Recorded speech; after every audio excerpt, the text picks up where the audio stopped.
The Board of Work General? So moved. Yes, Yes. And the requisitions? So moved. and yes. Great. And Tina, do you have an add-on? I have an add-on, and I have a one that was for discussion, that was, or for consideration, not on the consent agenda. The first one is a resolution to increase the recorder technology fee to $5. This is the one where Linda Oda is making this request because there's fewer filings, so she's collecting less for her technology fee, for her technology fund. Yes, I think Martin spoke with her Yeah, personally. she had emailed and then spoke to us spoke to me during the fly-in and making this request is just with interest rates going up, there's less filings that are going on. The technology fund was created back in 2014 based off of a change in the ORC. When she implemented that almost a decade ago, it was put on as $3.25. What this allows is not to kind of dip back over into the general fund for some of these technology projects that they're working on, so she's requesting that it be pushed up to $5. She did say in the email and the conversation that once interest rates fall and if it picks back up, she'll reevaluate and potentially want to come back and drop it back down to the $3.25, but she thought this $5 was a good peg point. The ORC allows it to go up to $8. Did she pay off the original CapEx software deal she did? I think she's paid that off, but there's a lot of things that are going on, like, well, first off, she's probably one of the only counties that completely digitized, which actually helped significantly during COVID, which a lot of other counties struggle through. But some of the other technologies, I know that she's continuously working with, I'll just use an example, Children's Services, to take all of their back items and digitize that, and then doing that across the board with others. So this was the... So it's not just software in her office? No, it's also just the things that she's able to sit there and do with other departments as well, getting them more digitized. Historically, Children's Services have to keep their records for, I don't know if it's perpetuity, but I'll say perpetuity, and it's just getting them into that digital world as well. So she's in the maintenance phase of the initial software project. So in order to be able to keep up with the maintenance of the software, upgrades, those kind of things, this technology fund takes care of that, as well as any equipment upgrades that are needed as well. And I think what she's really looking for is to be able to maximize the use of that technology fund versus coming back during a budget cycle and saying, because that's been decreased, now I need to request more for the general fund to then subsidize that. So it's really trying to make sure that we're not dipping into the general fund to take these. And she hasn't raised it in almost 10 years? Yeah, it was 2014 when it was first allowed. So if we do this, it's almost a decade, yeah. So who is it that authorized this? The state of Ohio did that? Yeah, the state of Ohio created it through the ORC in 2014, the ability for the recorders to do this. And then it said that we commissioners had to approve an amount that's within a range of what? It is a range where it's really a range from, I guess technically 0 to not exceed $8. The original peg was $3.25 back in 2014. She's asking to move it to $5. And how does that compare to other jurisdictions, do we know? She didn't articulate that, so I don't have that answer. She's on vacation, so that's why she asked that Martin bring it forward. Has to be done before October 1st, I believe. Yeah, if it hasn't been raised in almost a decade, I've got no problem with it. Okay, So I'll make a motion to do that. second. And yes? And I have one add-on. I have a resolution to approve the appointment of Susan Walker to the position of Deputy County Administrator. So moved. And second? Yes? That's all that I have. Great. Then When will that take effect? October October 16th. 16th. Okay, thank you. Suzanne, it's all you. Good morning. Morning. Echo Development is here this morning from Mason, Ohio. This is TJ Butler, their production manager. Echo Development desires to apply for a grant from the Ohio EPA. As you may recall from years past, they cannot apply directly to the Ohio EPA, but they have to do it through the solid waste district. So he's here today to ask for permission to do that, and there's a resolution in your packet. They are hoping to apply for a grant to expand their styrofoam recycling program. This will provide an outlet for other companies in the county to recycle styrofoam, and TJ is going to tell you about the program. Good morning, everybody. First of all, thank you very much for taking the time to listen to our presentation here. I think this is a very, very exciting program, and I'm glad that you guys are going to hopefully be a part of it here. So just a little bit of background about Eco Development. We were founded in 2011. We are a corporate sustainability corporation. We mainly focused on lighting projects first to start. We moved into LED lighting. We've then moved on to commodities and recycling, solar energy, and other energy products there.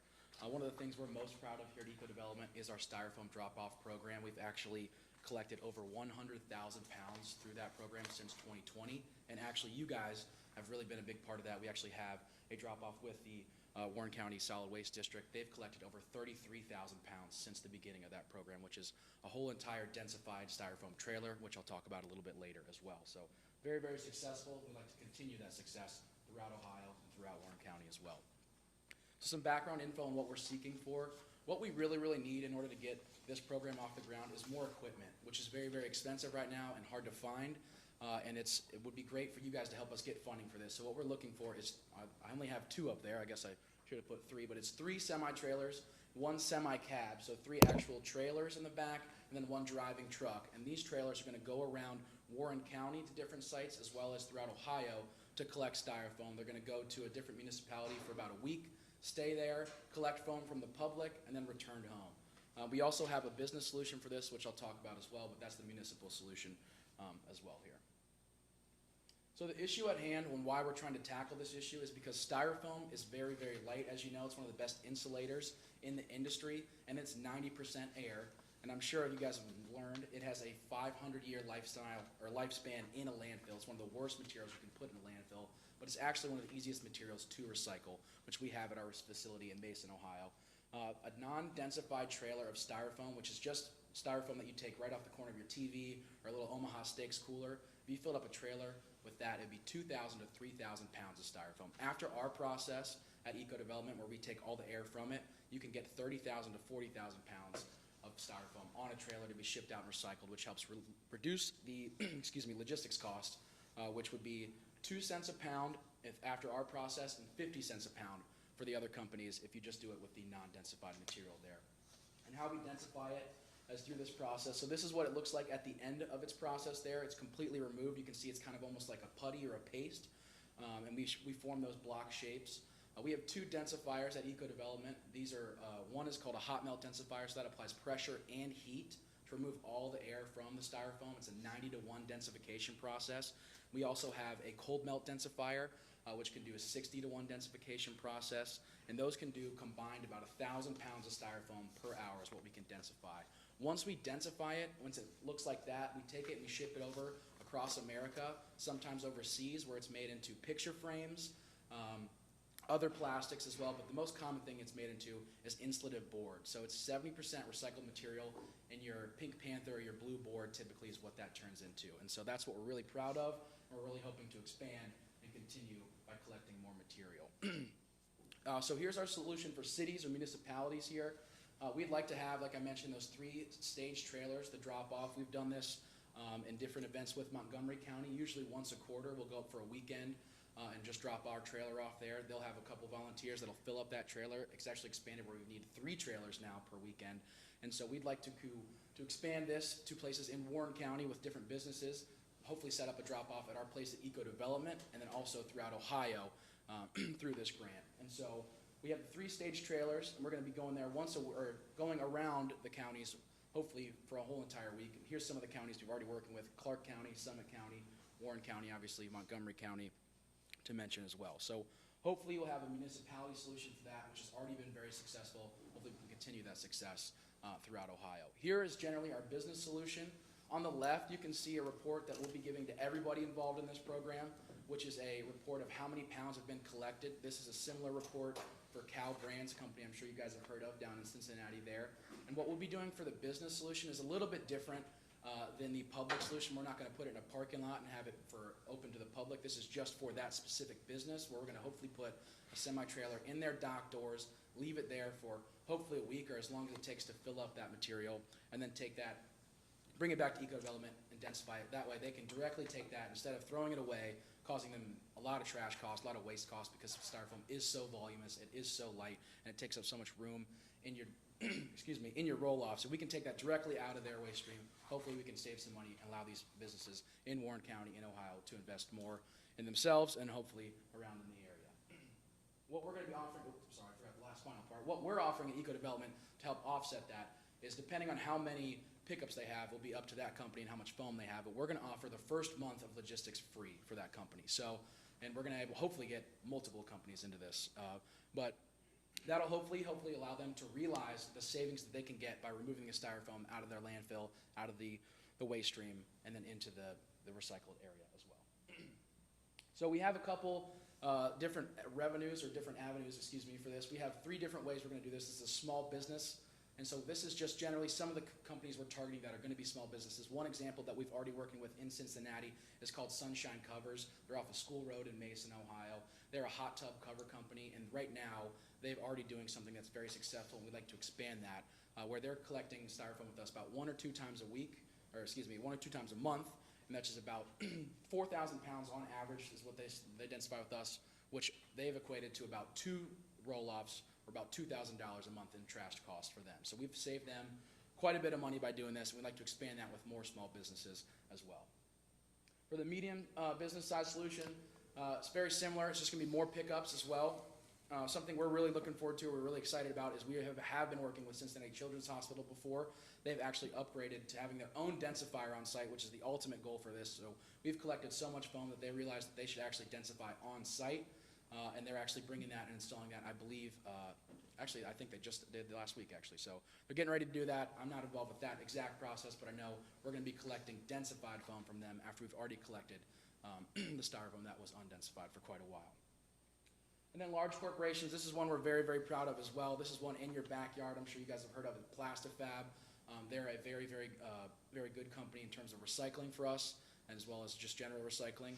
But they have done actually 400,000 pounds of styrofoam with us since 2020, which they've all recycled, which has been great to get out of the landfill. But we want to get more companies like that, like a Watson's Furniture. I know there's a company just across the river called PPD that has, I believe, 6 or 7 roll-offs of just styrofoam per week that they're throwing away. So we'd like to take that, divert it from the landfill, hopefully create more jobs and more opportunity for people by doing or having more styrofoam to recycle. And so here's one final financial evaluation of what we're looking for, what we're asking for. This is a 100% match, so eco-development does have to match what the grant is providing. So what we're going to match is we're going to pay for 2 new semi-drivers for the entire year that are going to be just dedicated to this program. They're going to go around all week and hopefully move these trailers, collect foam. Hopefully they fill up before the end of the week, but I'm planning on each municipality to have styrofoam for a week, or for these businesses to go pick up the businesses' styrofoam as well. So we're going to have 2 drivers for that, and then obviously I mentioned the free logistics rate for the beginning of the month. That's going to be $20,000 that we're going to put forward towards that. Hopefully we can get 10 to 20 businesses to get involved with that, which would be really great. And then the grant funding, what they're going to provide, like I mentioned before, the 3 semi-trailers and then the cab, which would be an even $100,000 split. And so this is something we're very excited for. It's already been proven to be successful. We're just looking for your help to get some more funding to expand this. So thank you guys very much for taking the time to listen to this. I'm not sure if I have time for questions, or if you guys have any questions, I'd be glad to answer them if you do. Okay, so the last time you all came here, you wanted to put a collection shed or something on our property. Correct, yeah. And I think that's all you did. Right. And how is that, has that been successful? Have you Yeah, could go so out there? I mentioned earlier, you guys have actually collected 33,000 pounds of styrofoam at that drop-off. So that's been incredibly successful. That would be 1 whole densified trailer of styrofoam over the 2 years, which is incredible. It's actually 1/3 of the material that we've collected altogether through the styrofoam drop-offs. It's been from our shed? Correct, yeah.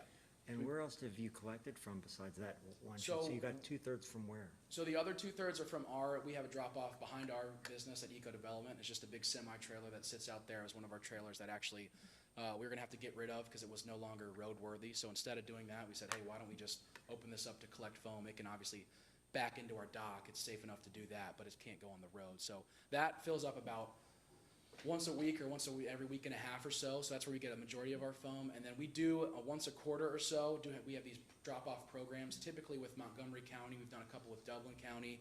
We're about to get ready to do one with Summit County here. And we go over for a weekend, typically from a Saturday from 9 o'clock to about noon, bring our semi-trailer, some volunteers, and then they'll just get the word out, and we'll collect foam that way. So it's kind of a big community event.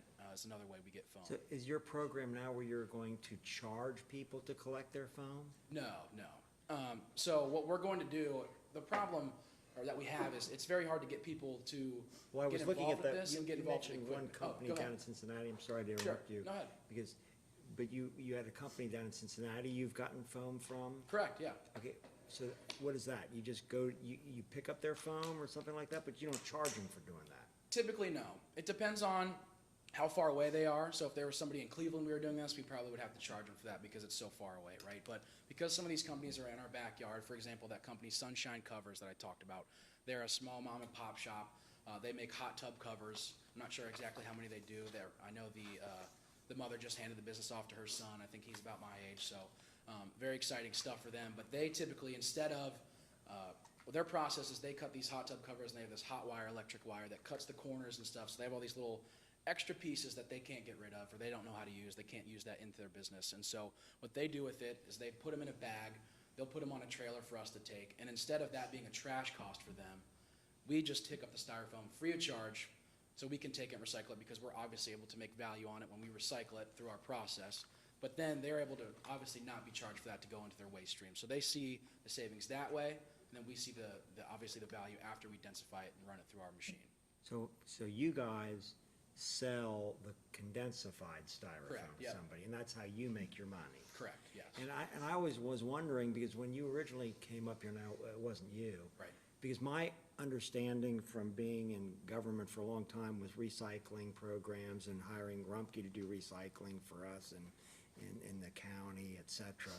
And also, of course, in Mason, was that styrofoam wasn't profitable to recycle. In other words, everybody I knew, you had to have a government subsidy to recycle, but you actually make money on that product. So it's not, you don't have to have a government subsidy at Eco Development.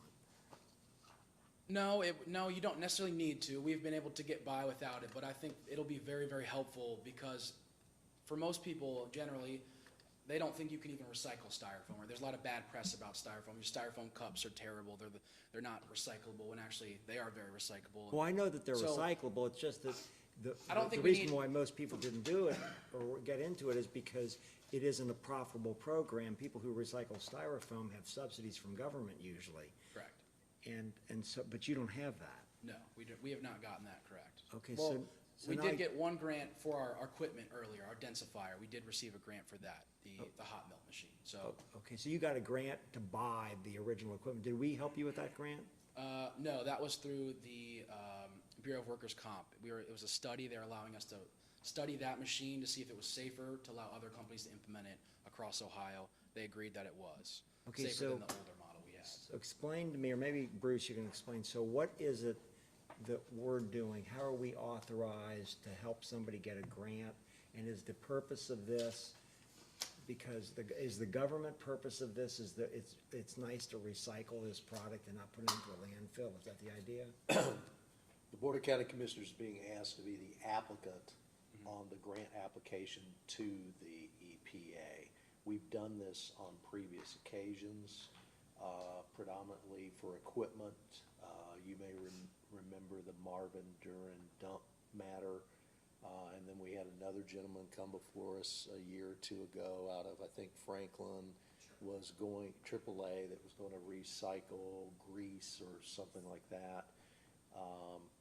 So we've done this before, and that's the process to do it. They cannot directly be the applicant. Yeah, but so we are applying for them to And give then we- them a amount of money to buy a vehicle.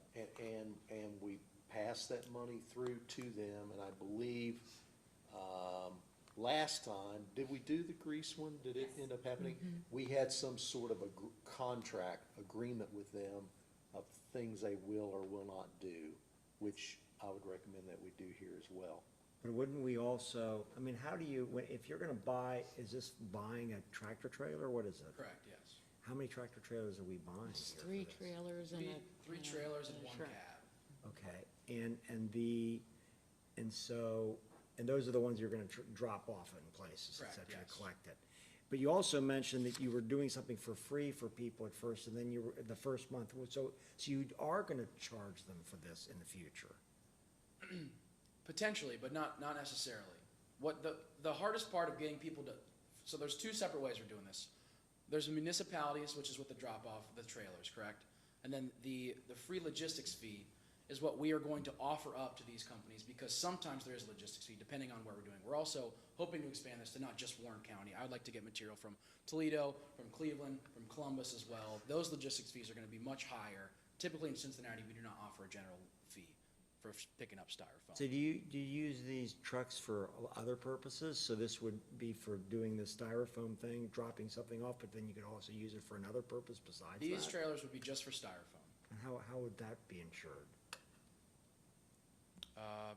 I'm not exactly sure, but we have our own other trailers that are able to carry on our own business currently right now that we do not need these trailers for. These are going to specifically be for drop-off. I was hopefully going to customize them with our own money to have wraps that say styrofoam drop-off on them as well. Yeah, so my only, the only reason why I asked that question is because I guess the government purpose is to help, you know, to recycle styrofoam instead of putting it into a landfill, and maybe that's some advantageous thing for us in Warren County, but you're gonna be doing this for other counties, so, okay, so we're doing a good deed for other people, I suppose. But then, I'd want it to be dedicated to that, and not, I'm buying them a truck. Because I don't think it's a part of our program to give money to people to buy their commercial trucks for their commercial business. You see my question, Bruce? Yeah, that's a decision the board will have to make, what they could use this for. When you say trailers, are you talking about semi-trailers, or are you talking about, or could it be done with like roll-off dumpsters? It cannot be done with roll-off dumpsters, unfortunately.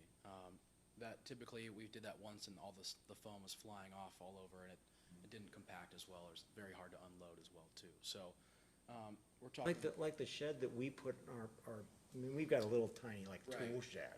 Correct. And I don't know how much those cost. Did we pay for that, or is that your shed? You probably buy that? I believe we split the cost on that, if I'm not mistaken. Okay. But I know that shed fills up very frequently. I believe your guys are coming 2 or 3 times a week to drop off styrofoam, which is really exciting. I'm glad that program's gone well. And I want to circle back and answer a question you had about the logistics fees. One of the hardest things to do, at least for my part of this business, is to get people to start this program and to get it going, because they don't believe that recycling styrofoam is going to save them money. And so what I'm trying to offer is a free fee for this, or free start to this. So hopefully that they can completely get that out of their waste stream and get it out of there and recycle the styrofoam. Because if we are charging people for this, let's say we're doing one in Cleveland, right? If I can waive that, hopefully I can get that program going and begin more styrofoam collection, because this grant is for new streams of recycling, and that's what we're trying to get, is new streams of styrofoam to recycle. Okay, so, I mean, and I don't think, Rumpke doesn't recycle styrofoam, does it? They do not. Right, I mean, they recycle a whole lot of stuff, but they don't do this. Correct. And I always thought that was because it wasn't profitable. I mean, you don't make money recycling styrofoam. But I could see, well, and so what would be the business, why would it save the business money since he's already paying for somebody to pick up his trash? Because more often than not, when you have a roll-off dumpster, you have a weight charge for that, a tonnage charge. If you remove the styrofoam from that, you can put more tonnage in there and actually get the weight you're desiring. Because if you don't hit that certain weight, more often than not, you're charged a fee, if I'm not mistaken. And so because people who have styrofoam, like the sunshine covers, like that PPD, like plastic fabric, they put all that into their roll-off or their dumpster, they would have multiple pickups that are all gonna be very light. That's gonna charge them, upwards of 50% more, if not, depending on how much styrofoam they have, really is what it's gonna be. But the more styrofoam you have in your roll-off, the less it's gonna weigh, which is gonna be more pickups for you that way, which is gonna be more charges. So I know, one company that we worked with, like I mentioned, we saved their trash bill up to by 50%, reduced their, pickups from 6 to 3 pickups, per month, just by removing the styrofoam from their company. And so we are hoping to recreate that with more people by recognizing, hey, we can remove this from the waste stream, recycle the styrofoam, which, because more often than not, it's just easier to throw it away for people. If we can actually recognize that we can recycle this, take it out of our waste stream, we should be saving these companies money and hopefully allowing them to invest more in themselves. Do you know of anybody else in Ohio or in the region that's doing something like this? Your drop-off programs or No, recycling no, doing styrofoam? something, is collecting and recycling styrofoam and going around to businesses or municipalities or whatever to collect styrofoam. Do you know of anybody that's doing this? There's a couple, there's the list of municipalities that have helped us, but we're one of the only people really doing this right now. I There's can't not think of- much of a market for it yet. No, there's not. Which is why there's this grant program, Right. because the EPA is saying that there is a benefit to the public to create a market. Correct. And so the reason they offer these grants, which we've participated in before, is in recognition of the fact that there's not a robust market here. It's a way to sort of stimulate that, to get the positive good for the community. And at some point, it may create a competitive marketplace, as it has done in some other recycled materials. Not everything. There are still some recycled materials that aren't that are hard to move, and Rumpke and others often make the determination they're not gonna accept those materials any longer. So the whole purpose of this grant is in recognition that there isn't a fully developed market for this yet. It's a way to provide some support to the private sector in hopes of developing a market for these materials. And in the interim, we're getting these materials out of the landfill. Does Is the that- grant, I'm sorry. Is that, Suzanne? Yes, I think everything you said is correct. Is the grant program specifically for styrofoam? It's It's Market development. market development for any business. It has to be. for collecting new streams of recycled material. Okay, all right. All right, well, I mean, I don't have any problem with this if we can ensure that the vehicles and the trailer are only used for this purpose. Certainly, yeah. Well, that can be put in the contract. I had one other question I didn't understand. How long do these trailers sit at a site? So that's something I need to work with the municipalities or the sites with first. Obviously, I haven't gotten that far because I wanted to make sure we had the funding available. But let's say we're working with Suzanne here and we wanted to put a trailer out in the back over here. You guys don't necessarily have the room for that, but let's pretend that we did, right? I would give her a call and say, hey, we're going to drop it off on Monday. And I'd say, hey, please call us when it's full. If it's full by the end of the day today, which would be incredible, let me know. We'll come pick it up. If it's full by the end of the week, we'll come pick it up. But typically, we're going to have them there for 1 week and see how much material we can collect. So you would have no objection if that agreement provided a maximum period of time that the trailer would sit there? I don't believe we'd have any problem. And the reason I raised that issue, you had a slide that caused me some pause, and that was the one that I think the top bullet point item had to do with 50 or less employees. I think that was it. Sure. Yeah, and my concern was the fourth bullet point down, you talk about recycles from butcher shops, meat delis, et cetera. Not every recyclable styrofoam is me opening a TV from Walmart that has a good, Correct. clean piece of styrofoam. With these items, you may be getting styrofoam from these type of retailers. My concern is they have food waste in them, and So they that- create a nuisance, a smell. And if that trailer's there Oh, for an yeah, that's extended true. period of Correct. time, and then this board has the folks who live close by coming in complaining about this odor that this is creating. Well, that could be an issue. I don't disagree with that for sure. I'm hoping that is an issue we can go by going directly to the business to solve that solution instead of having the people collect that. Or hopefully, if we can, because this was an issue, because we started this out with our drop-off program in Montgomery County. They're one of the most excited people to do this. We do about 4 drop-off programs with them each year. It started off in 2020 where people were bringing us I mean, the worst thing I ever got, man, this lady brought me her, she just must have went to lunch. She brought all the beat up wings with all the sauce and all the bones in there. And it's like, well, of course we can't recycle that. That's trash. But if you were to take that out, clean it up, and make it really nice, we can do that.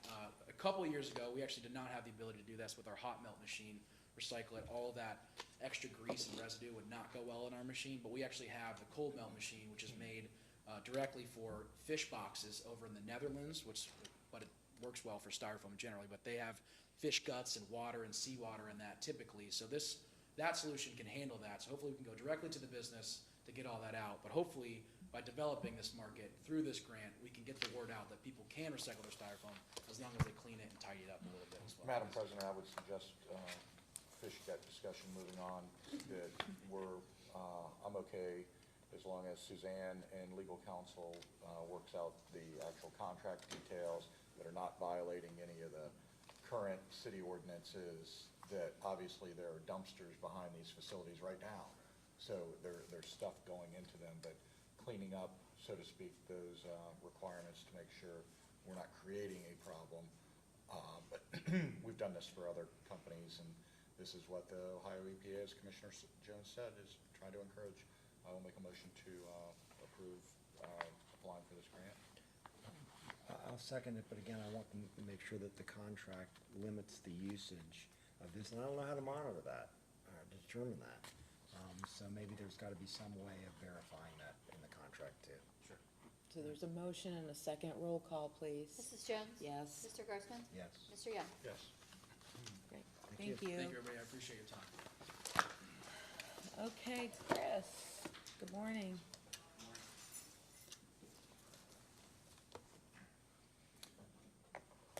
We appreciate you making time for the Water and Sewer Department this morning. My name's Chris Broush. I'm the Director of the Water and Sewer Department.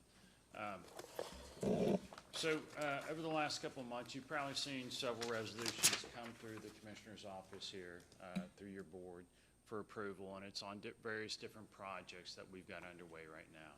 And what I wanted to do is just take some time to sit down and kind of go through some critical projects that we have coming up this next year. Actually, projects over the next 3 years that we're going to be tackling, and to kind of talk about the criticality of the projects, the nature of the projects, why we're doing them, and why they need to be done in the time frame that we have. So in your packets,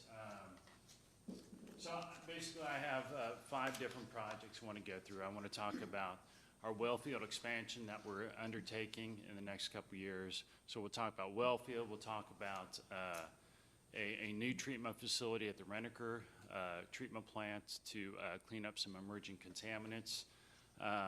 We've got Sociaville transmission mains, so we want to talk about some of the large transmission mains that we're putting in the ground over the next 3 years. And we want to talk about a couple projects that'll reduce our risk. Right now in our operations, we have some situations that could occur that would take a large number of customers out of service. So we want to talk about trying to reduce that risk and keep reliable service to our customers. And then finally, we want to talk about water main replacement projects. We've got a lot of water mains out in our system that are 30, 40, 50 years old. We're experiencing a lot more main breaks. We want to talk about a program where we would tackle projects every year to replace aging water mains. What I'm showing here today is Middletown Junction Wellfield. And when we talked with Tiffany about this, Tiffany's like, where in the world is this property? She had no idea where this property is at.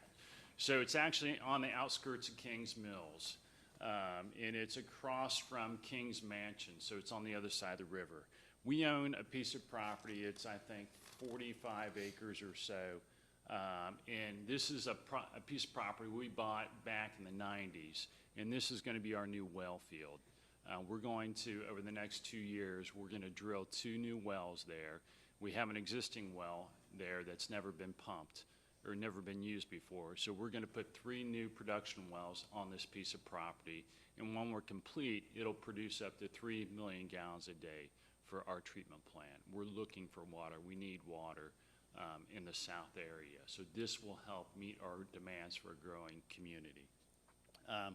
We estimate this is going to be about $4 million, and we're trying to get this well field complete before the end of our Cincinnati Water Works contract. So this will help provide the water that we need at Reniker. So what we're going to do is next year we're going to go into design, and then construction will happen in 2025. But at the end of 2025, this well field will be up and running. So it's critical. We need this project. So you've actually seen probably a resolution come in 2 weeks ago where we're actually advertising to hire an engineer for this project. So we're moving forward with this project. So great project, great piece of property. And it'll help us significantly in the future. So moving from the well field, when you go to the well field and you move to the treatment plant, there's improvements at the Richard Reniker treatment plant that we need to make. And this is associated with that emerging contaminant that you've heard, the PFAS, the forever chemical. There's actually a small amount of that PFAS in some of our well fields in the southern area. So what we're showing here is a new treatment facility at the Reniker site, and this will remove that PFAS. And so it's advanced treatment, and this is required under Ohio EPA. We're going to in the next several years down the road, we're going to have limits on this treatment plant that we're going to have to comply with. So we're trying to get ahead of that new regulation. Our estimate for this project is somewhere in the range of $13 to $22 million. So it's expensive. It's a significant upgrade. What we're wanting to do is we're wanting to fast track this project. So we're looking to enter into the design, build, procurement process. So we'd like to go out and submit and hire a criteria engineer, and they'll team up with our staff, and we'll put together a project for basically the design and the contractor. So we're going to try to fast track this project to get it done by 2026. We've got a base plan that we're proceeding forward with. We've got the concept down. We just need to fast track this project. This, as you recall, we submitted as part of the DuPont and 3M litigation. So it's looking like potentially we'll get some money from DuPont and 3M to help finance some of this project. And there's also funding out at the state of Ohio that we've applied for grants on this project. So what you see here, the graph that you see here is the actual treatment plant. We've got our 2 water storage tanks. In the center, we've got the pump station. On the left of this screen, you see the softening facility. So this is going to go right next to our softening facility.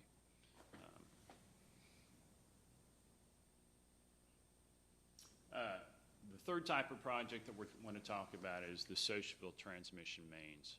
So when our contract with Cincinnati Water ends at the end of 2025, we're going to push water from our Reniker facility over to Sociaville, and we're going to take back those customers and serve them with softened water. Right now, we have half the water main installed. So over the next 2 years, we're going to be installing roughly, I think it's 5,000 linear feet of additional water main.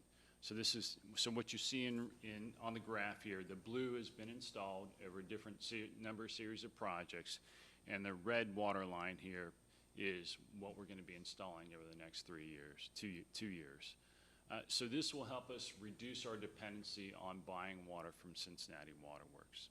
So it's a large transmission main. I don't know if you've seen some of the construction going on up in Kings Mills where we're laying 24-inch main. This is part of the main. We laid main across that new bridge that Neil put in on Kings Mills. So down by the powder factory, the brand new bridge, there's actually two mains lying on that bridge. One of them's our 24-inch main.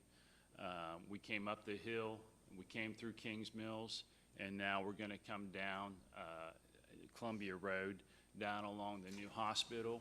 We installed 24-inch main through Kings Island's parking lot. That's finished, and then we're going to pick it up at the end of the parking lot and go down along Columbia Road to Sociaville Foster. And that's where our Sociaville Foster booster pump station is. So we're halfway done with the water main. We still have a couple, mile and a half to go, and we're looking at a cost of $7.1 million.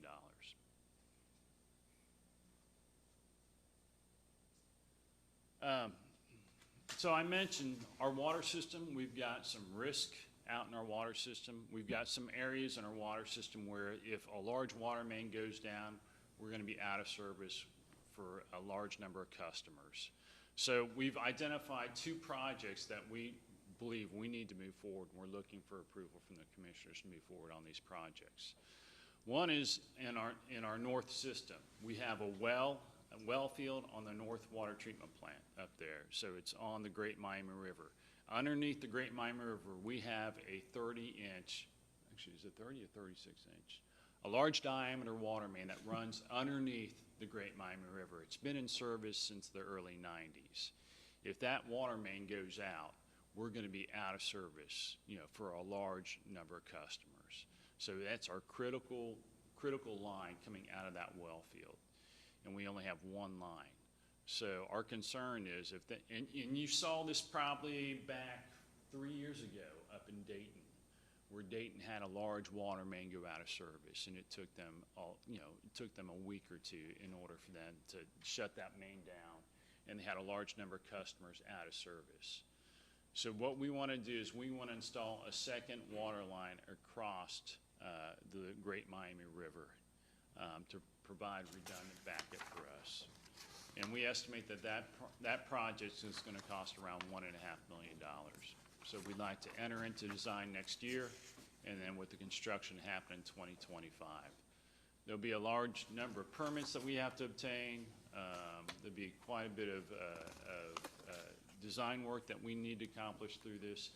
But by doing this, it'll provide that redundancy to our customers.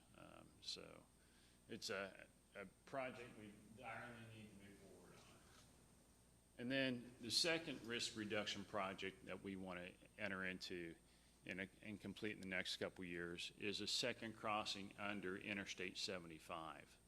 So right now we just have one line, 24-inch line coming under Interstate 75, and that serves the whole north area. So coming out of our treatment plant, water treatment plant up on Shelley Street, we have a 24-inch line that comes and crosses the interstate, and that feeds our whole southern system. So if that line ever goes out underneath the interstate, I don't know how we're going to replace that. So we need a second line. Plus, in addition, we need that line for capacity in the future. So we're looking at roughly $6.7 million for that project. So again, that's a project we'd like to enter into design next year with the construction in 2025. And this is a design bid build project. And then,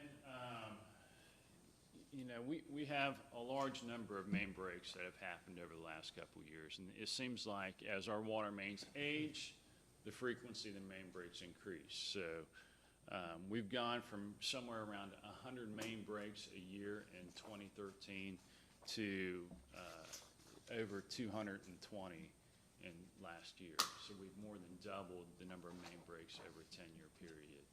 Our crews are out all the time. I mean, last night they were out during the football game, and then I got a text at 2 in the morning, they're out on another main break. So it's not uncommon for them to have 2 or 3 main breaks in a day. And our crews, and so we've got a lot of older subdivisions that went in the 1960s, and a lot of that main is starting to reach the end of its useful life. So when you look at our GIS map, you'll see neighborhoods. Actually, last night was it, wasn't it? It was Everett, Townsley, and Everett. We had a main break, another main break on Townsley and Everett, and that's the picture you see in the upper left, Everett Drive, where you see just a number of main breaks on that street. Our crews were out there last night again. We've got just In Deerfield? in Deerfield Township, yeah. This is, off of 22 and 3. Townsley comes, I think, into 22 and 3. So those mains were put in probably in the 1960s, cast iron mains. They're reaching the end of their useful life. So, when you look at the map, there's a number of clustered areas where our crews are continually out there a couple times a year, and these customers are out of service several times a year as our crews repair those mains. So what we want to do is we want to enter into a annual program where every year we spend somewhere between $700,000 to $1 million replacing some of these older mains. Let me give you an example of one of those projects. And this is Sand Harbor. This is a typical project. This is a project we're actually like to do next year, where this is off of Stryker Road, a neighborhood back off of Stryker Road, where the map doesn't really show it that well, but there's just a number of main breaks in this small neighborhood of 60 residents. So we want to go in and replace all those water mains. I've got a stack of letter from residents, probably a dozen letters from these residents, because we've had 2 or 3 main breaks again this year in this neighborhood. So this is a project we'd like to undertake next year. It's roughly going to be $600,000. A lot of these projects are kind of expensive because you're going back into neighborhoods where there's a lot of utilities there. There's sewer, there's gas mains that all have to be negotiated. There's pavement that has to be replaced. But these are projects that direly need to be done. We need to continually try to tackle some of these projects every year. So this is a project that we'll probably undertake next year. So you'll see some resolutions to hire an engineer to design this and then contractors to build it. So finally, all these capital projects. It's a bargain price of $37 million over the next Yes. 2 years. $37 million, yeah. Of which the supplemental funding, the best case scenario, you think, based on some of these other appropriation items, it's about $7 million. Yes. So of the 30 million remaining, Now, keep in mind, we have money saved up. well, that's what I'm gonna ask you. Of the 30 million remaining that you anticipate in these higher urgent projects that understandably you don't want to have to defer, where is the department's financial position, and do you anticipate a shortage, or do you have the funds to be able to do these? We anticipate having a shortage. One of these projects we had no anticipation of doing up until 2 years ago when EPA came out with this new requirement. So we did. Yeah, but on that one specifically, I mean, that's coming from the federal government, and there is just no way the federal government is forcing some smaller counties that are literally break even at best to go spend $10 million of money they don't have without paying for it. So when you say this new filtration is 15 to 25 million or whatever it is, there's just no way they're gonna come in and say, here's 5 million, you go spend the other 10 million. They haven't, I don't think they've totally figured out the whole financing side on the federal government side, because they have put aside money for the state of Ohio, and it's in the tune of, right now, it's in the tune of, I think, $92 million is what they set aside from the federal government for improvements for these type of projects, these emerging contaminant projects. When you look at the total number of communities that have to make upgrades, that $92 million doesn't come close to touching all the improvements that have to be made to all the communities. You saw the numbers that we have here. It's what was it, 12 to, I forget what it was. It's a substantial number. 9.5 million and 2 million, so. Yeah, it's a substantial number. That's just us. When you look at, other communities along the stretch, just in our neighborhood, you've got Morrow, you've got several other communities that are struggling with this too. And then you've got Dayton, and you've got a large number of communities. That $92 million isn't going to cover it. Getting back to your question as far as how does it impact our finances, we've looked at, we have a financial model that we put together. And so we're tracking, we track our income, our revenue coming in, we track our expenses, and we've worked all these projects into our financial model. The problem is we're running short. The numbers aren't quite working out right now. We're gonna, continue to fine tune those numbers. We're looking for funding sources to supplement it. But we're going to need to talk about rate increases, and, about some rate increases to help fund some of these projects, increases on our tap fees, our connection fees, the fees that we charge customers. I think we need to take a comprehensive look at all that. So we'd like to come back to you in probably next month to start talking to you about how do these projects impact our bottom line, and how can we get these projects tackled. So that's really, so the purpose coming here is just kind of let you know some of the challenges we're dealing with as far as the capital projects we're coming up upon. Let you know that you're going to see, several more resolutions coming through in regards to these projects. But then we wanted to team with you and get your input as far as how to tackle some of the financial side of this. So we want to come back to you next month. So what do you think the delta is based on your financial modeling? Michael, do you have, can you give us a kind of heads up on, come on up. I'm going to bring Michael up here. And Michael is our financial manager, our business manager on this.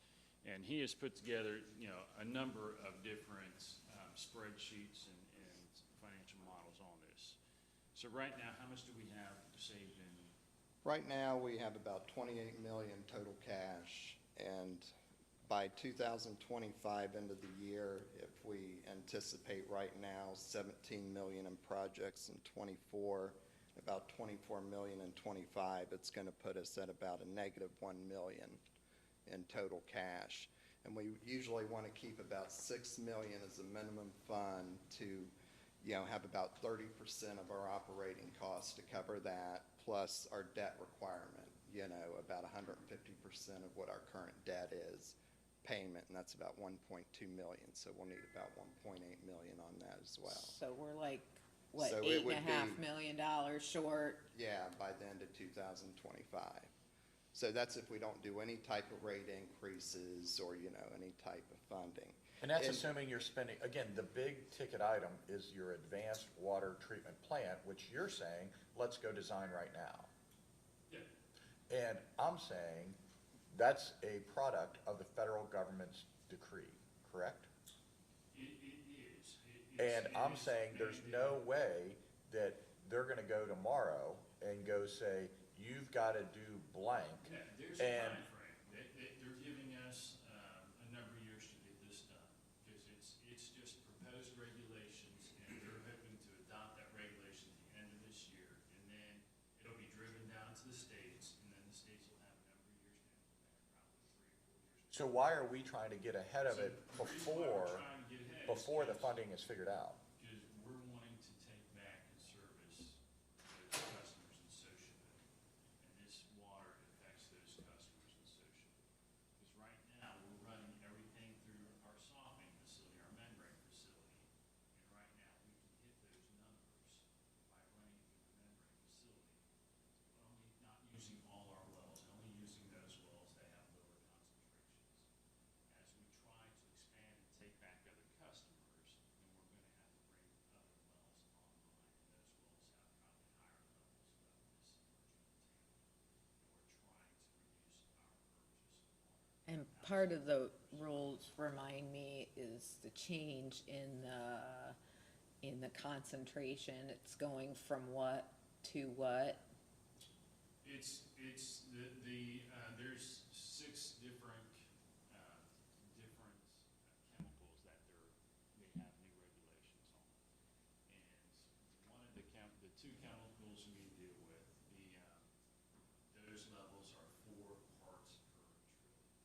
And that's what the new regulation is. Which is like a drop in 5 swimming pools or something, you said? 5 Olympic or 6 Olympic swimming pools. And it's currently what?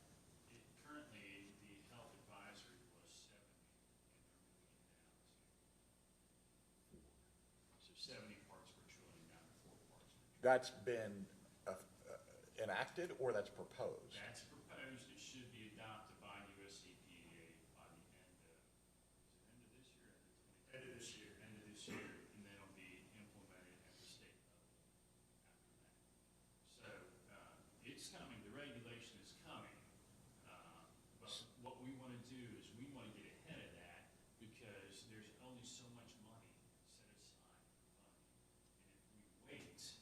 get in earlier for a bigger percentage of the $92 million because we're ready to go.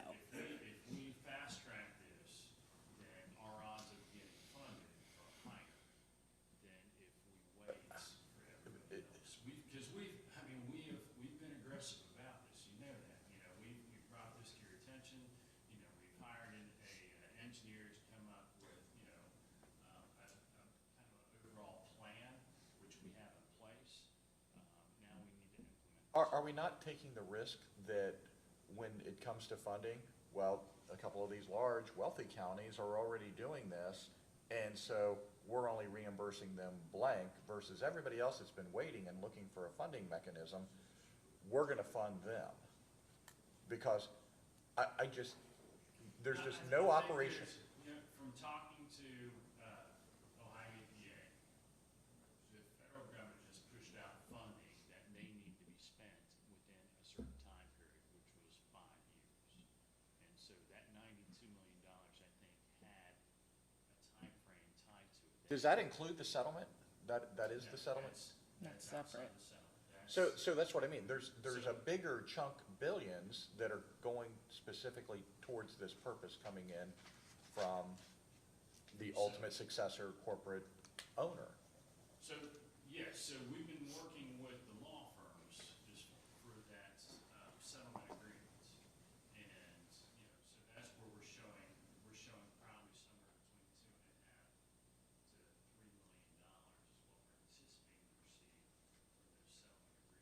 So that money can go straight into those projects, that project. So we're trying to pull money from the settlement agreement, we're trying to pull money from the state of Ohio to get this. And you're saying best case is 25% to 50% of the project cost.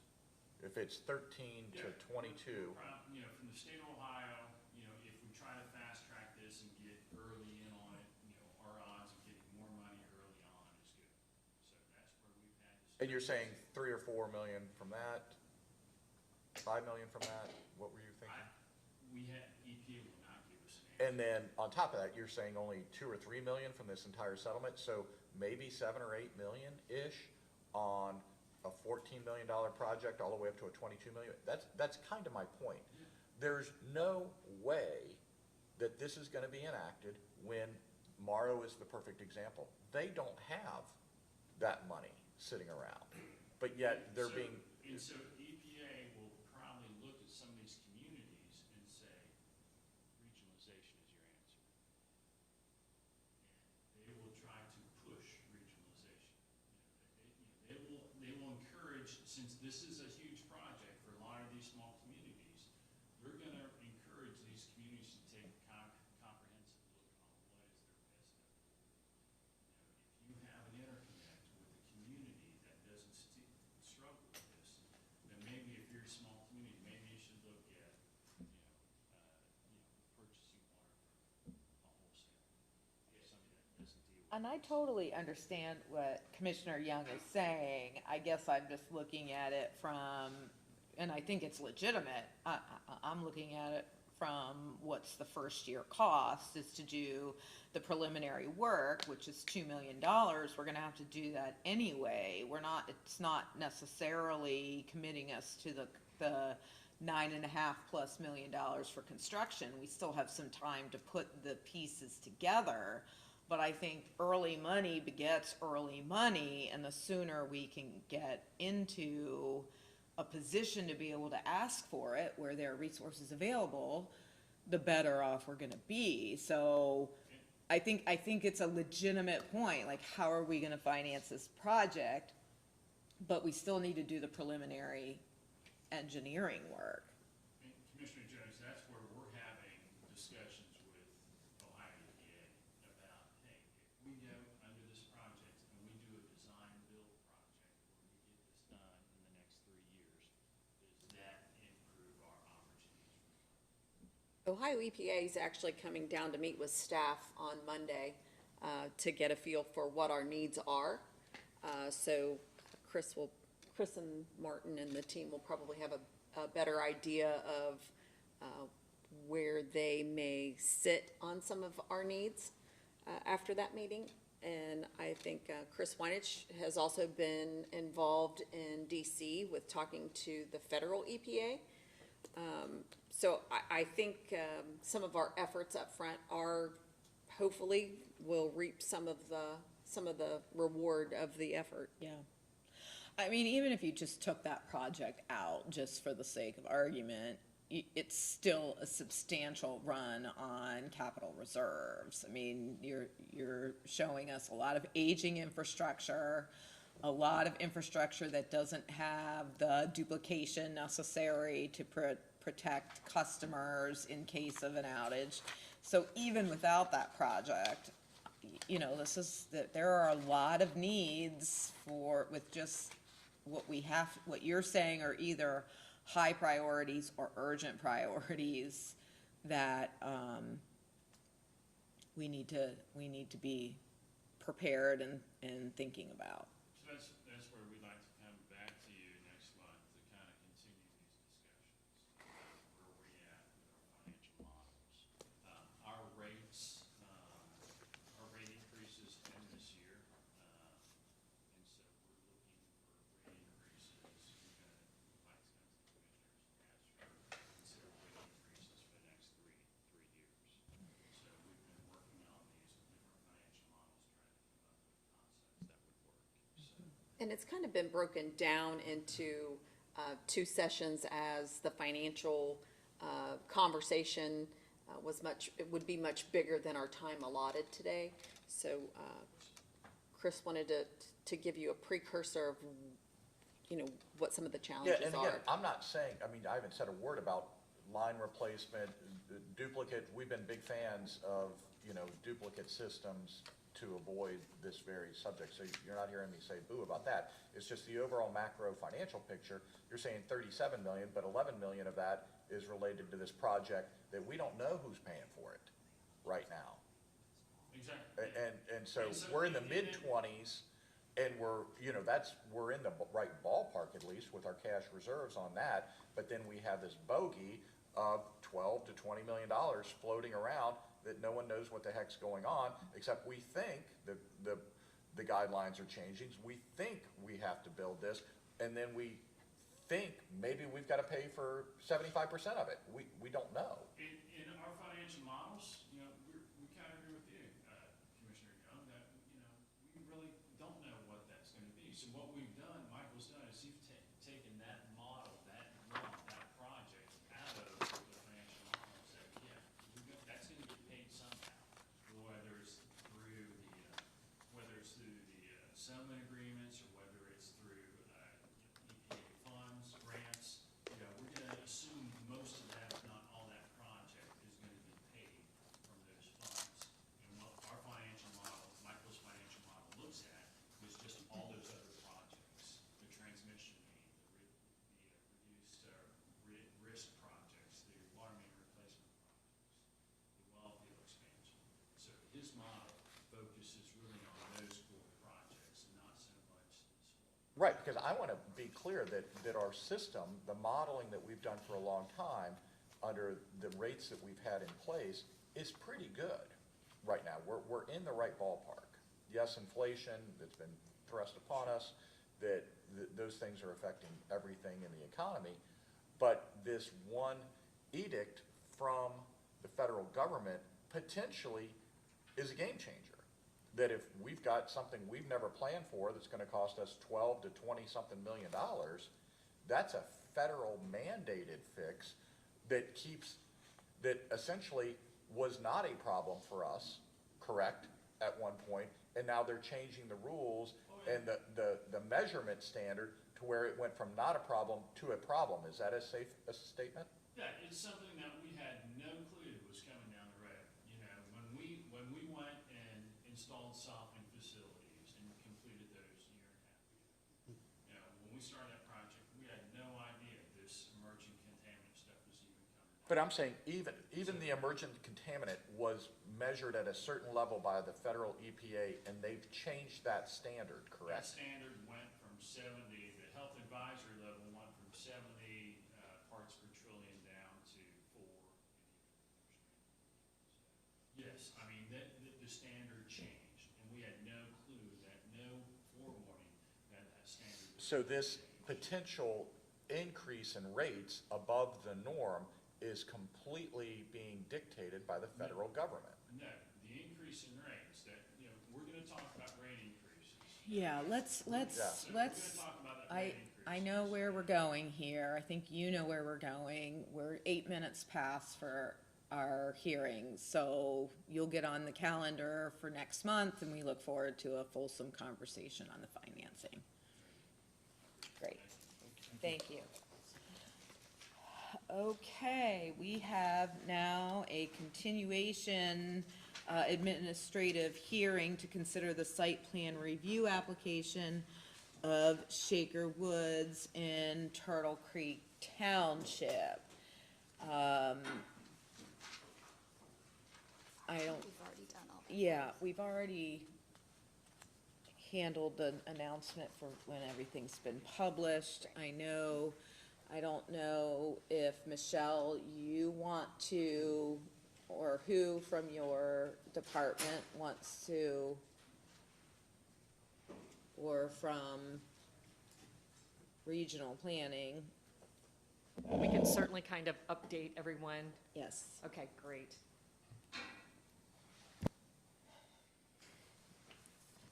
And I think, Tom, you've listened to the, I've listened to to the the tape. hearing. Yeah, I listened to the hearing. Go ahead. Just to kind of review, the applicant and the owner, it's Jerry's company. They are here today. The owner is PAP Oil Company. It's in Turtle Creek Township. Jonathan Sams is here with us today. The existing acreage is 208 acres. They are subdividing out 30.47 acres. It's not divided yet. They will have 50 feet of frontage. The issue for consideration, the first is the proposed waiver of one development standard, which is the side yard setback. They're asking for a 5-foot side yard setback instead of the required 15. Number two is, of course, site plan review. So you have two issues for consideration, one being that waiver or variance from the rule. Okay, I'm gonna stop you right here, Okay. because as I understood it from the last hearing, Bruce, that the issue of the side yard setback was not something this board was considering at this time. No, that's incorrect.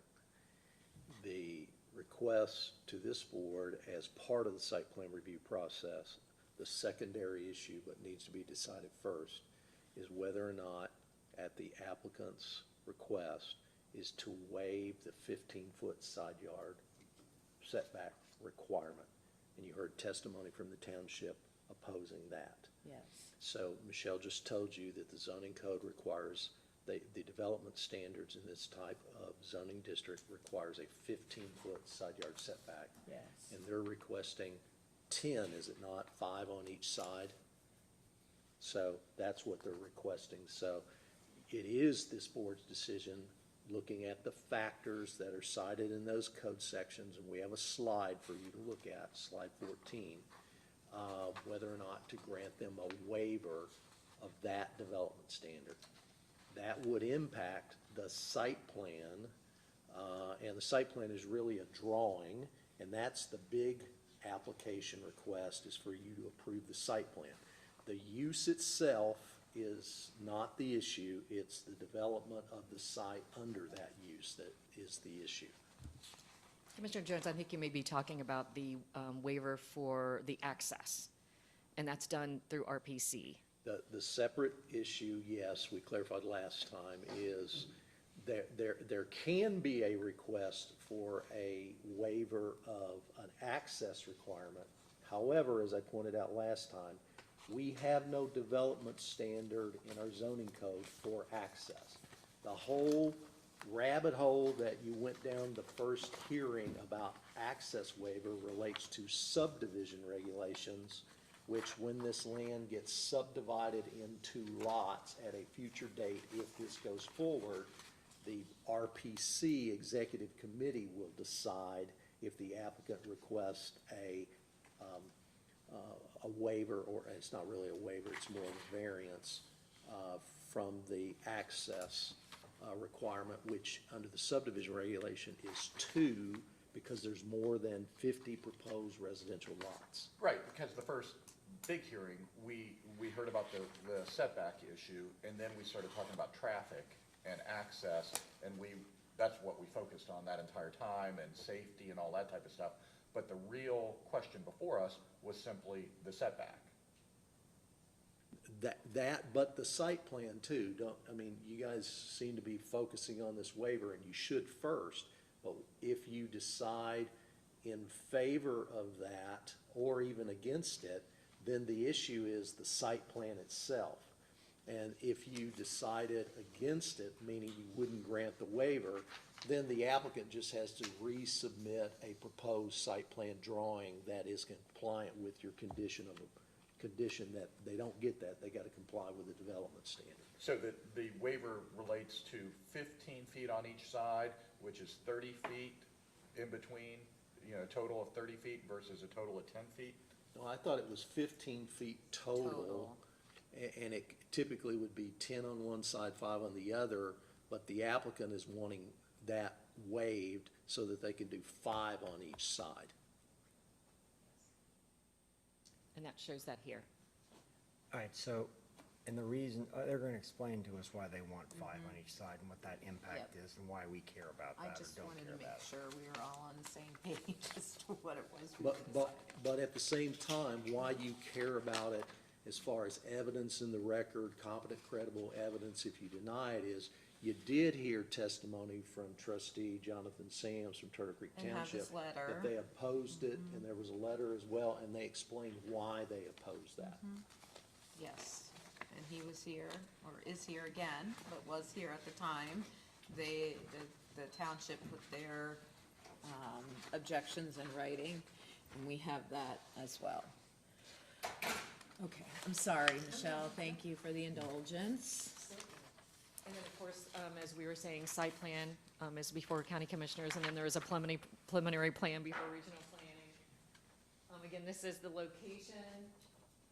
We had also talked about access from major roads, so I wanted to put this back in front of you so that you can see that again. Also, the last mile drive, this was the connection. I think there was some discussion about that. The Warren County Engineers Office, Chief Deputy Kurt Weber, his office recommends that the barrier allowing access through Last Mile Drive not be removed until the completion of State Route 63 road improvement projects that's estimated by the end of the year 2025. And as you mentioned, the letter from Turtle Creek. And then we have RPC recommendations. I don't know if you want me to go through those again. I think we've heard those twice now. So. Yeah, I think we're good. Okay. Is there anything else you'd like for me to answer or cover right now? No, I think we want to hear now from the applicant who is here today. That's correct. The process was, the various governmental departments went first, then the applicant followed, then the proponents were given an opportunity. I don't recall if there were any. Then There was. opponents testified, and now the applicant asked for a continuance until today to offer rebuttal to what they heard that the opponents had stated. That's correct. Thank you. And I think you were sworn in at the last, No, I was not sworn in since I am counsel, but Mr. Linger was sworn in. yeah, someone was sworn in. Thank you. Okay, thank you. Thank you, Commissioner Jones. Members of the commission, let me reintroduce myself. Rick Palo, Aronoff, Rosen, and Hunt, 425 Walnut Street, Suite 2200, the attorney for the Dries Company, which is one of the applicants. By way of rebuttal, and first of all, I do want to thank Mr. McGarry, not only for the emails and conversations that he and I had, and he mentioned this at the last hearing, because this procedure is just what I would consider not backwards, but it is a little unusual because of the mixed use.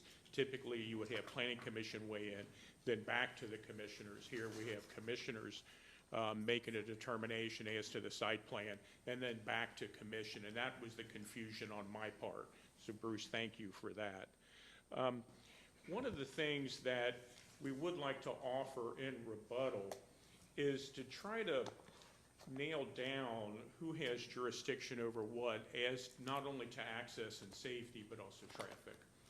Certainly, the township trustees have the right to weigh in as to whether or not they're in favor of approval or rejection, which they certainly have done.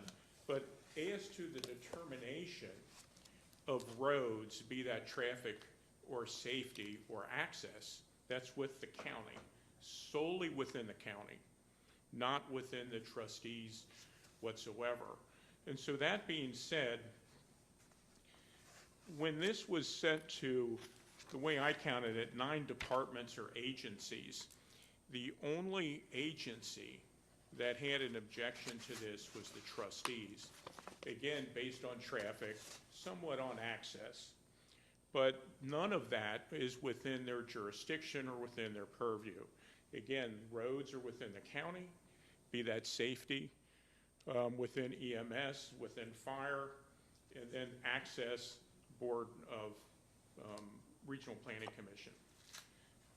In the site plan review, and Bruce had alluded to this earlier, the trustees in their review process have to look at 1.3031 and 1.3032, I'm sorry, 1.3033.1 and 1.3036.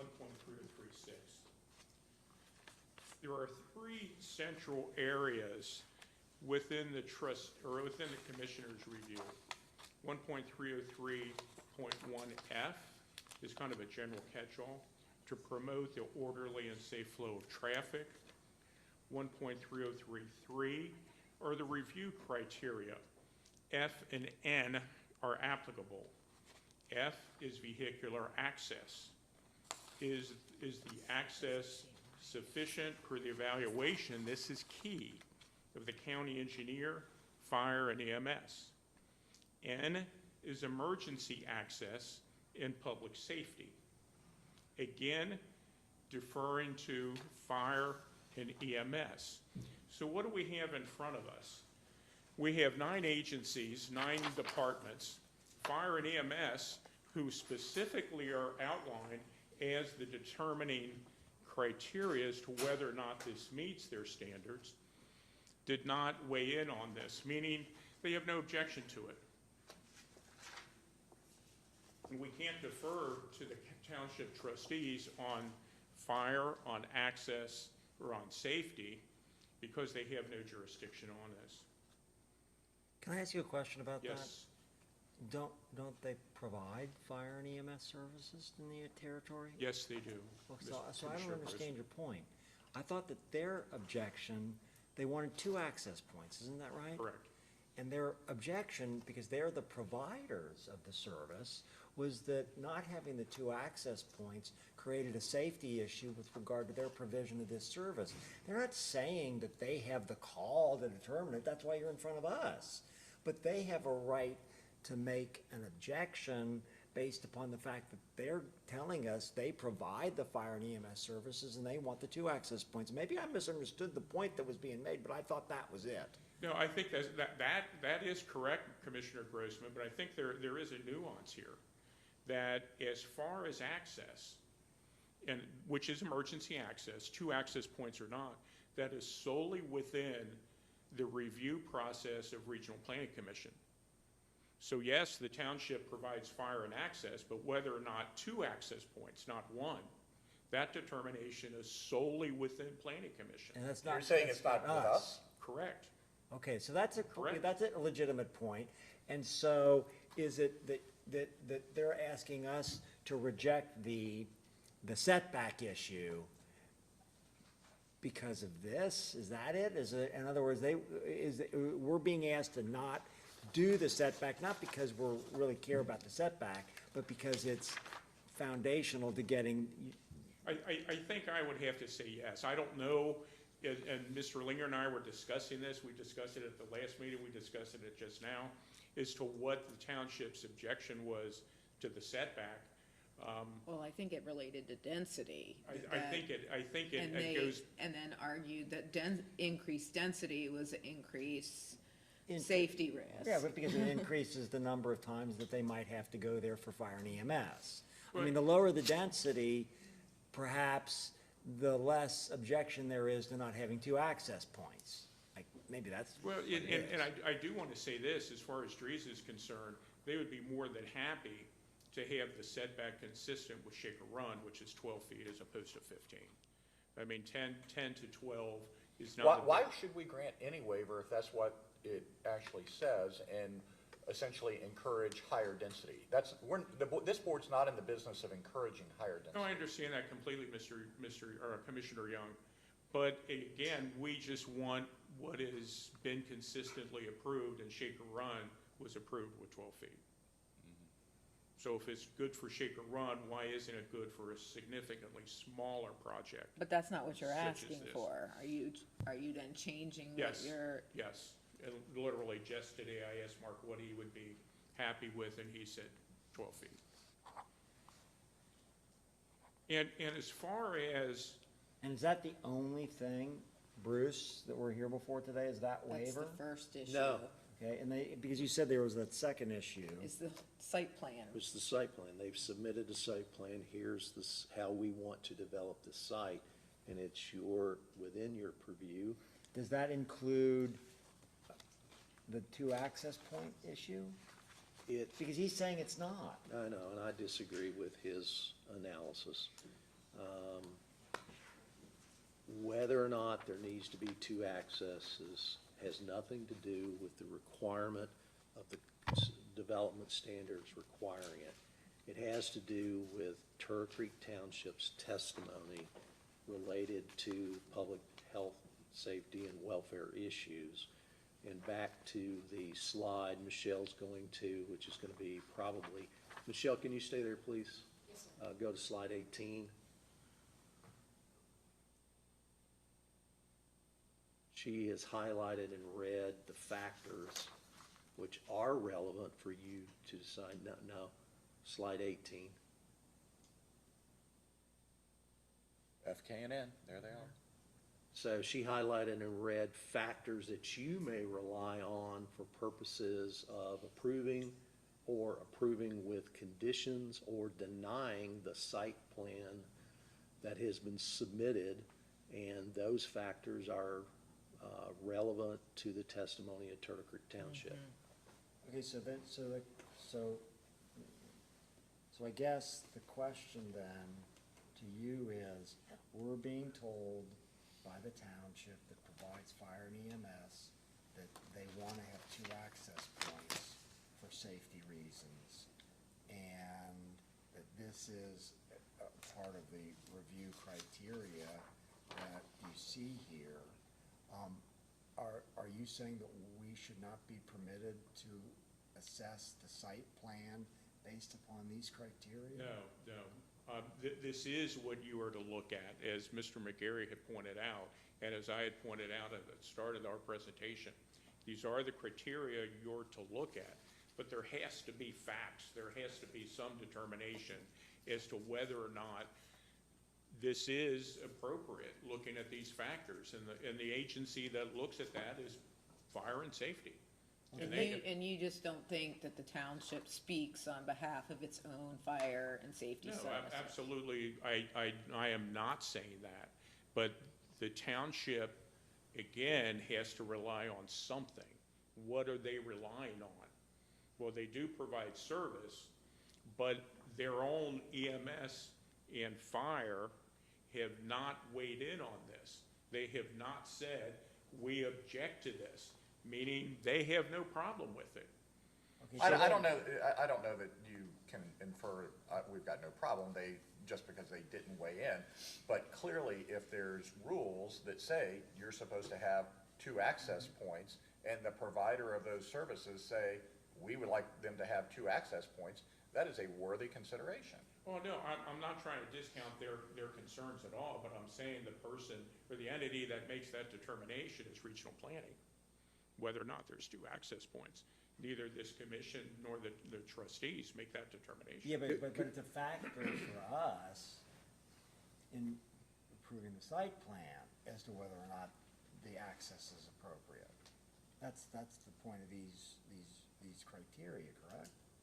Well, I don't necessarily agree with that, Commissioner Grossman. Again, I defer back to your own code that says the waiver for one access, meaning is one access appropriate? And that's the waiver we would apply for at regional planning. That is made by regional planning and not the commission. Well, the other thing that I was looking at on this point was the fact that there's future development that's already been approved, I think, relating to Shaker Run, that is part of their overall plan, and that has higher density in the future, but doesn't really necessarily change the access points. Am I wrong about that? Because when I was, and this was a topic of conversation maybe 2 iterations of this ago, and I was looking at the future plans, and I was wondering, okay, if it's a problem for this, because this development is not in Shaker Run, this is outside of it, and you're plugging into their road system. Correct. Okay, and so the objection that the township is making is they want to have 2 access points, but there's future developments to the south that are in Shaker Run that haven't been developed yet, that have more, I think, higher density, but there aren't 2 access points yet with that. And then I thought there was this question of going out and getting ultimately out to 63 as well. Maybe I'm confusing that, but I thought that was part of it. So my question about this is the objection to the 2 access points, how important is that when there are future developments within Shaker Run with higher density, which don't have any more access points? Well, not only that, Commissioner Grossman, there is another subdivision that was approved in 2021, I believe, and that is Green Tree Meadows. North of Green Tree. At Green Tree Meadows, yes. Green Tree Meadows has almost 3 times 198 proposed dwelling units here, and that was approved with 1 access point, July 20th of 2021. Yeah, and was that something that we approved the Yes. site plan for? Yes, it's Resolution 21-1001. Yeah, I have a vague recollection of that. And was there an objection by the township to that site plan?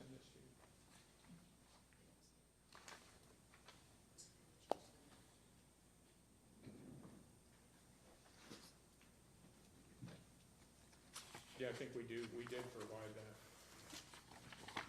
And I can read it, Resolution 21-001-001, July 2021. This is,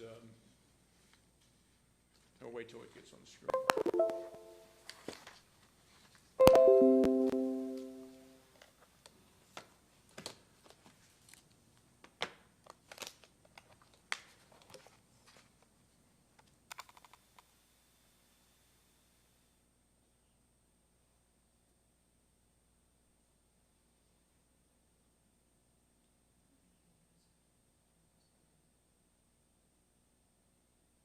If I can provide a copy of this to you, but I do want to read item number 4. This is from the resolution. The RPC Executive Committee recommends an access point reduction for access points required from Green Tree Road to a single access point, and the applicant updates the PUD development standards to reflect the reduction in access points prior to board BOCC approve of PUD stage 1. So that particular development's inside of a PUD? Yes. Is your development inside of a PUD? Commissioner Young, it is not inside a PUD. I don't see how, well, but the question is safety with fire and EMS. The question is, as I understand it, and this is it's very influential to us, what the township position is, and I don't discount the fact that the trustees are saying this on behalf of their fire and EMS. They're responsible for their fire and EMS.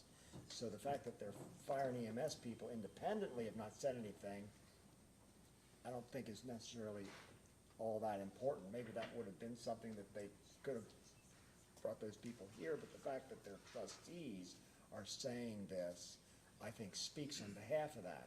However, I think the point you're making is, you're somewhat challenging the credibility of that as to whether that concern is really the concern based upon the point about this development on the north side of Green Tree Road.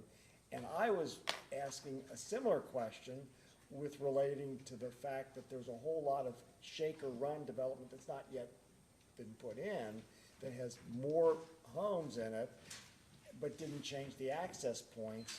And then there was the question I thought of, is the Green Tree Road, is the access, not Green Tree, but is the access to 63, where you showed this road going up to 63, is that going in, and when is it going in? You know, Mr. Grossman, I don't know, because, again, Dries has they don't own that property, they don't have that property under contract. Well, So it that shows- is, when I look at this little map, access to and from major roads, it's part of the presentation today, it shows a yellow line to 63, and I take it that's not there yet, correct. but it's gonna be there. And then my question is, does that change ultimately the concern that maybe the township has expressed? Well, I would like to follow through on that comment, Commissioner Grossman. The yellow line connecting through 63, as you can see what was just presented in front of you, is just less than five miles from Fire Station 33. If you look at what the development plan, the site plan we are showing with the stub to the adjoining property to ultimately connect up to Green Tree Road, again, the property to the north of this site, Dries does not have it under contract and they don't own it. So the proposal is, once that property to the north is developed, which is significantly larger than this tract, that will provide the connection to Green Tree Road, which will be the secondary access. And then in addition, Mr. Grossman, to the south, that yellow line that you are showing could be yet an additional access from this site, because you can see it's stubbed to the south and it is stubbed, what I'm going to call to the east, to provide those additional access points once the surrounding property is developed. And also, I do want to point out, remember, this is mixed use. So if I recall, I'm doing this from memory, Mr. Linger can correct me. For mixed use, the density is somewhere in the neighborhood of 8 dwelling units. This is about half that. So we're about half the density, which is permitted under mixed use.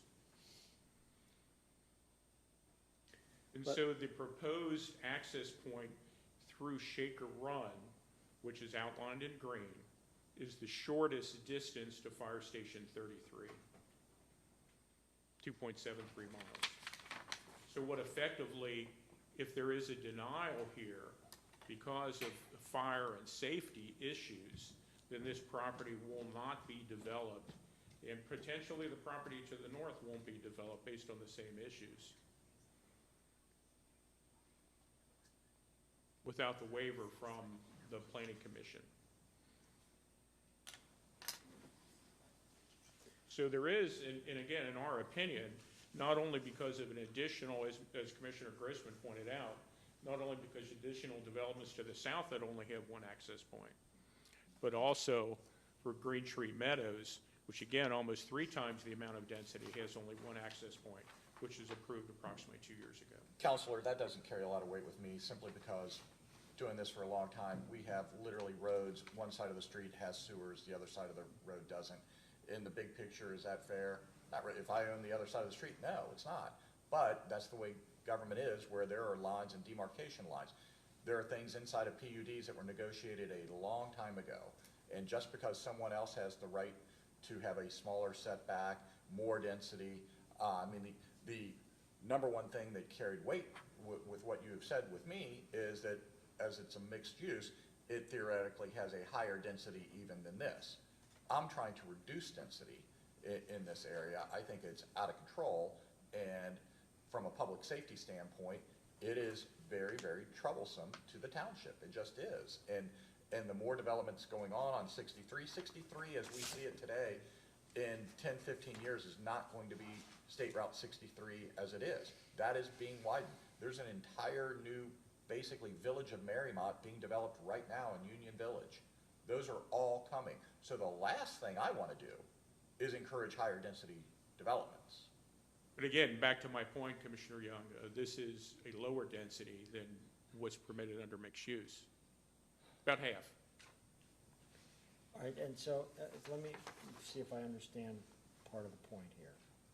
What you're saying is if you take a look at the location of fire and EMS, that the route that they're going to take is the green route in all instances, regardless of any other second access point, they're gonna take the green route. Is that your point? The green route, What slide are you referring to with these? I'm referring to this thing you just handed out. Okay, well, that needs to be marked as an exhibit, and it needs to be substantiated by a witness, which this presenter is not. This is nothing but a legal argument. It is not evidence. So they need to call a witness to substantiate this. We need to identify this as a document, because it sounds like we're headed across the street. And the argument about the disparate treatment is a unconstitutional argument under 2506 of the revised code for them to appeal your decision to the common pleas court. So I would suggest to you, when we're finished with this, in light of them raising that, you have someone from the planning commission, maybe the executive director, can get up and make sure there's something in the record to compare apples to apples versus orange of this Green Tree Meadows as opposed to the proposed Shaker Woods. And let's go with the only exhibit thus far has been Exhibit PP, which is the PowerPoint from staff. And so we can refer to this one as Exhibit, let's call it A. Exhibit A, that you will have to acknowledge that at the conclusion of this hearing that you will make a part of the record every exhibit, so Exhibit PP and Exhibit A thus far. Okay, so we need a witness then to testify to this Yes. document? Thank you, Commissioner Grossman. Mr. Linger, please identify yourself again. Mark Linger, and I'm with Dries Homes. And you And your were position? previously sworn in. Yes, I was previously Yes, sworn in. thank you. I'm land acquisition manager for Greater Cincinnati area. And what Mr. McGarry had been referring to, and I've marked as Exhibit A, can you identify this document and how you came about to create it? Yes, after looking at this slide that the city had, or that the planning commission had provided, I just wanted to, all the distances were measured from Green Tree Road. So therefore I said, well, I wanted to make sure that we have the whole picture here. We're not just worried about getting from Green Tree Road to our site. We're worried about getting from the fire station to our site. That's ultimately what's gonna determine, what the distance and the time, or the response time is gonna be. So I went through and I measured out from the new fire station, 33, and basically measured all of these. And where is 33 generally? 33 is over here on the east side. It's kind of highlighted in green, where all of the lines start from. And can you give us all an idea of what this is intended to show? Yeah, it's intended to show that the two existing accesses coming into Shaker Run are the first and second closest way to access Shaker Woods. And the closest is identified. The closest is the 2.73 miles, which is what I have as existing Shaker Run entrance 1. And that's green? And that is green, yes. Are you testifying that that's the fastest and the closest, or just the closest? It is the fastest with the 3 accesses that are there today. But the one that would theoretically be the second entrance to the west of your proposed site could be a collector road that is wider with a higher speed with less residential attached to it, because when EMS comes through residential areas, as it would for the majority of the winding through Shaker Run, the speeds are going to be a heck of a lot less than if it was a collector road coming down from Green Tree Road. So it's not necessarily the fastest. We don't know that because it's not built yet, so there's no way to determine that. Correct, although you just said it's the fastest. So we don't know. I said it is, the green route is the fastest route available today. And it's less than 5 minutes at normal speeds. At normal speeds being I speed limit traveled that- speeds. Yeah, I traveled that obeying the speed limit, and it was less than 5 minute drive. And are you the person, I'm not taking over from your council, but are you the one who actually drove each one of these routes Yes, and determined the mileage? But of course, you couldn't drive the red route because it doesn't, I couldn't drive the red route, so that is a proposed. it's a guesstimate of what you think the It's a length guesstimate is. if we followed that line as it's drawn. Okay, and that's same with the yellow route, because a lot of the yellow route isn't yet. No, the yellow route actually is completed. Is it? It is completed. There's a barricade. There is a barrier there, so Okay. I couldn't get the time on that one. Well, you could you could drive up to the barricade. Yes, All right. on both sides. So the point you're making is that even with the second access route, you believe that the fastest way to get to a fire or emergency event in the Shaker Woods project is the green route? I believe that the green route or the orange route are the Okay. best 2 routes. And that would be the route that they would take regardless of whether the red route existed? I believe that it would be the quickest route, yes. Okay, and then, but what if you have,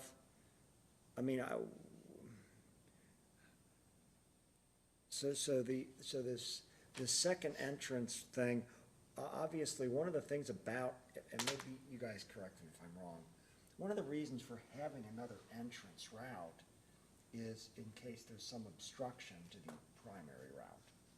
Wouldn't that make sense to you? So I would assume that the reason why Township Trustee Sams gave the testimony in part that he did was that part of their thinking of getting fire and EMS services in and having 2 routes is in case there's a problem with one of the routes, which could happen. And so they would want to have 2 different routes. And now, there's only 1 route, but at the same time, on the countervailing side of that, currently, with all this Shaker Run development that's approved, some of which hasn't been built, there's only 1 route? There are two routes into Shaker Run, currently.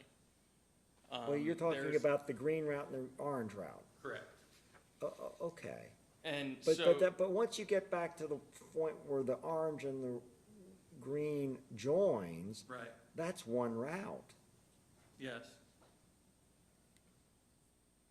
And, that would be similar, as it is with Green Tree Meadows as well. There's 1 route. Okay. And how much, again, I know that I asked this in the first get-up, how many of the sites that we see marked out on your exhibit are yet to be built? I know that on the southern part, and I'm gonna hold this up and I'll point my own finger, but I think that a lot of this stuff down the south of Shaker Woods has not yet been built. Correct. Yeah, the stuff basically south of the power lines has not been built yet. And yet that's somebody correct me if I'm wrong here, that's approved to be built. They don't have to come back to us to get that. Correct. And that was done with knowledge that this was basically a one access point. Correct.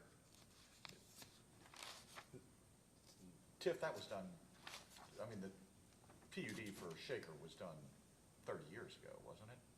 I'm not sure when Shaker, maybe Stan knows when that first came through. It has been at least 20, I would say, or more. Yeah, it was The before my time. 22 years. All right, so now, and I was asking questions about this before, and I think that when I listened to the tape, Bruce corrected a comment that I was making.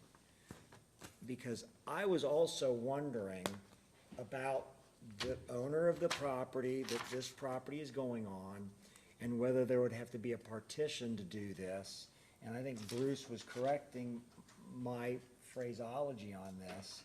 And the only reason why I wondered about that was because literally, if this is partitioned off and sold to you all, your only access is through the yellow or the orange or the green, but you don't have a right to go through the red, because it's not, that property is not one parcel.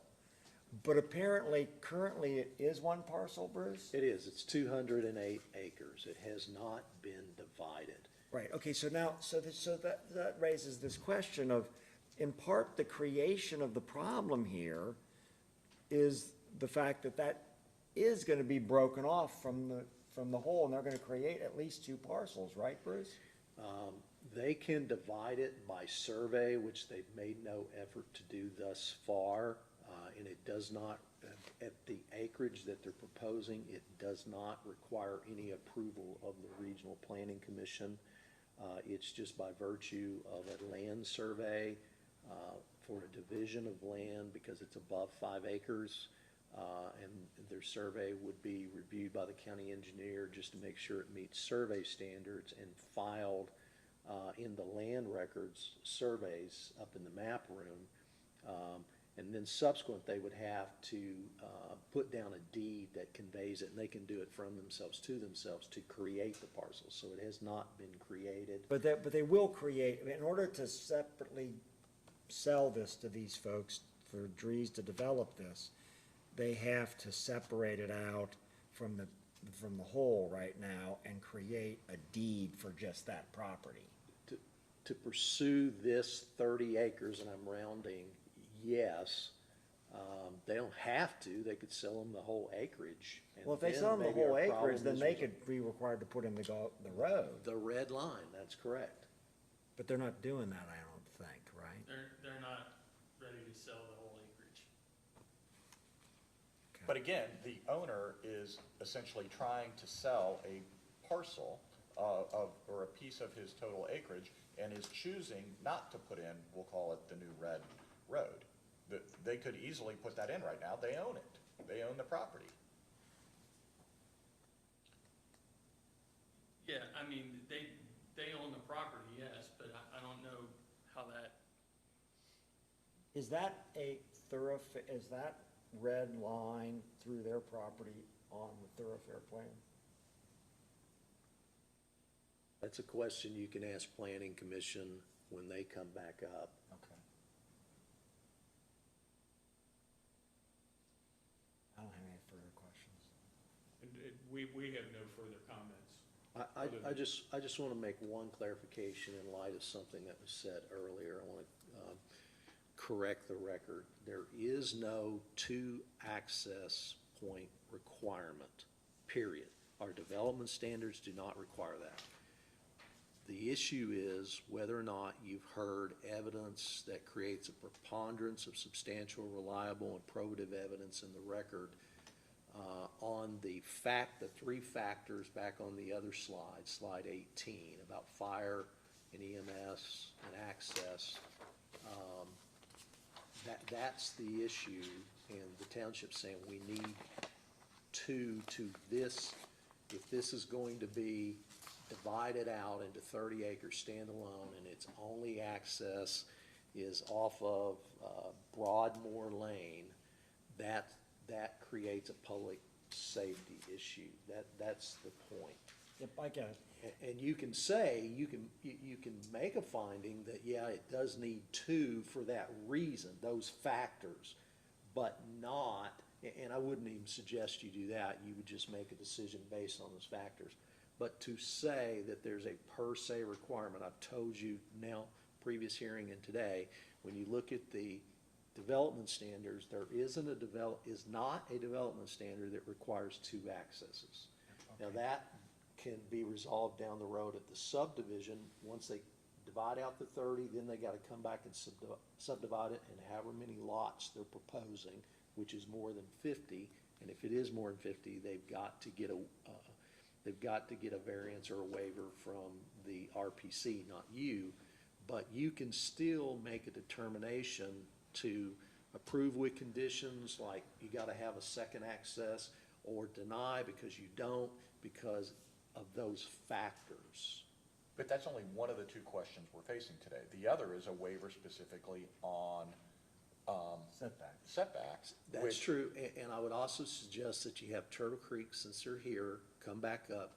Trustee Sams, as mentioned, the record is here today, and comment on whether or not he's speaking on behalf of the fire department and what that issue is. And there's certainly, I mean, to me, and I wasn't here the first one, but I assume he touched on the public safety issue of having these houses too close together.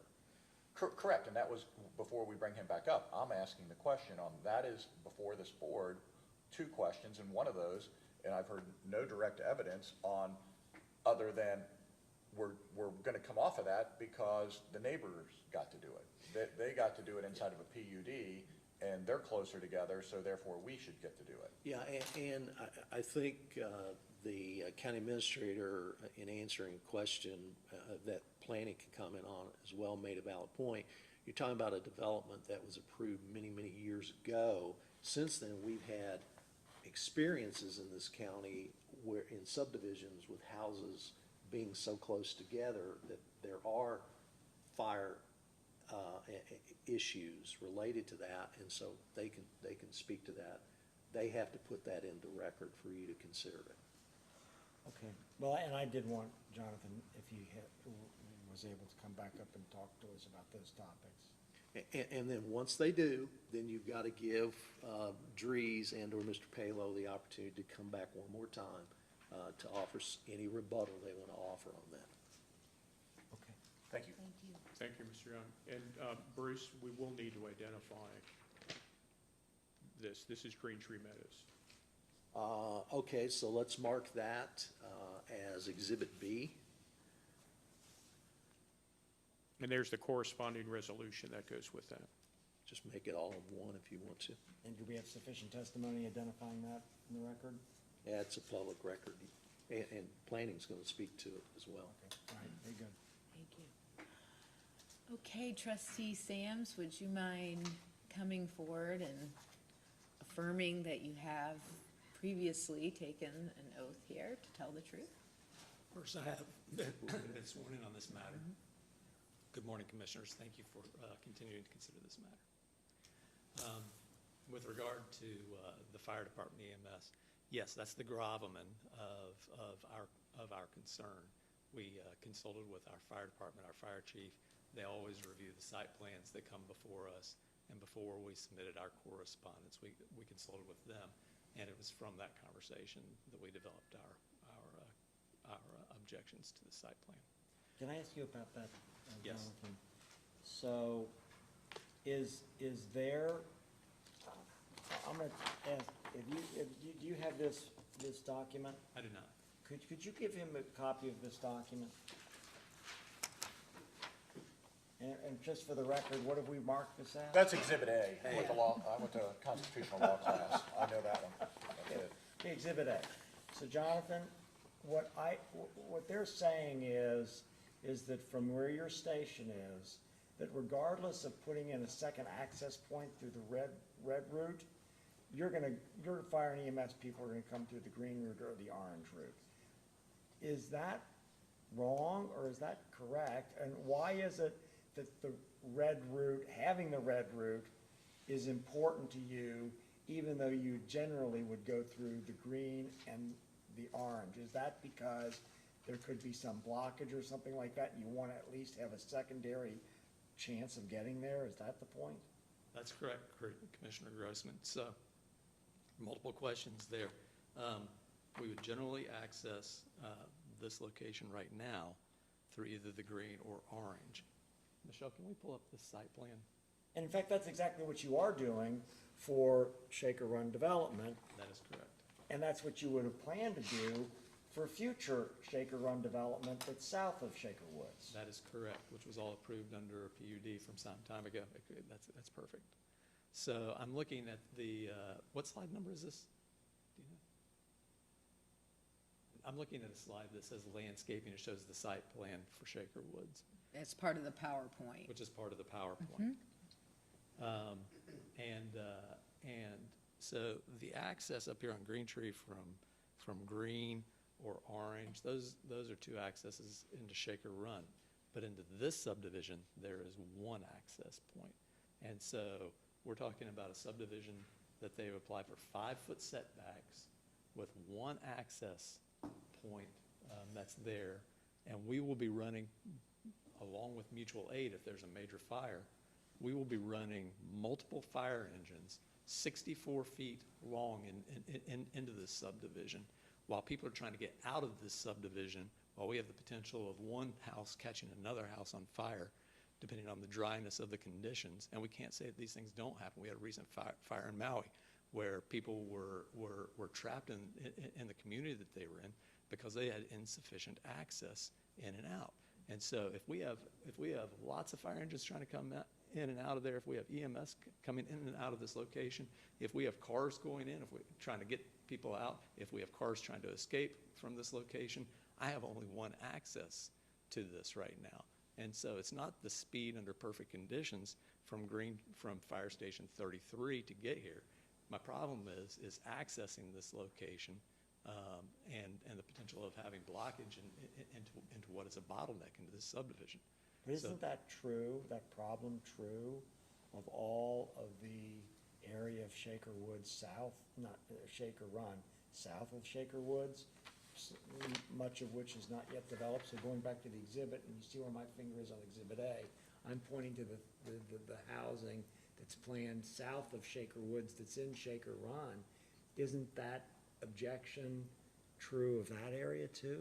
That's already approved under PUD, and I can't object to that. However, this commission and our township are trying to address these matters as best as possible by including additional access, for example, off of 63. But that's blocked off because it says here on this thing, but it's that you're not allowing, you're allowing car traffic, but not, truck traffic or fire EMS traffic on the yellow route. Correct? Is it possible for us on an emergency basis to allow fire and EMS through the yellow route? I don't think it's a matter of legality on the issue of whether we come in. I think that there's a physical blockage that may or may not block some of our. That's what I thought there was too. Engines from coming through. Notwithstanding, it will relieve the subdivision by relieving traffic that can escape, automotive traffic. And irrespective, it's a PUD that's already approved. I can't do anything about that one way or the other at this point. Would it be the township's position that perhaps we open up the blockage so that fire and EMS can come through, but we put in some rule that truck traffic, can't go through? Is that a solution? If that were possible, then it could be a solution, but I don't think that's possible. I don't think it's possible to prevent any sort of traffic from traveling on public roadways. So I don't think it's possible to prevent the trucks, and that's the reason for the But physical you put some sort of a barrier that prevents that kind of traffic going through, correct? I mean, if there were a way to provide access to broader access to our emergency vehicles, then we would be delighted, because that certainly provides additional ability to get in and out of the subdivision and provide the safety services that we provide. So my only question is this: is it feasible to provide access on the yellow route to fire and EMS vehicles while still restricting, you know, tractor-trailer traffic? I don't know.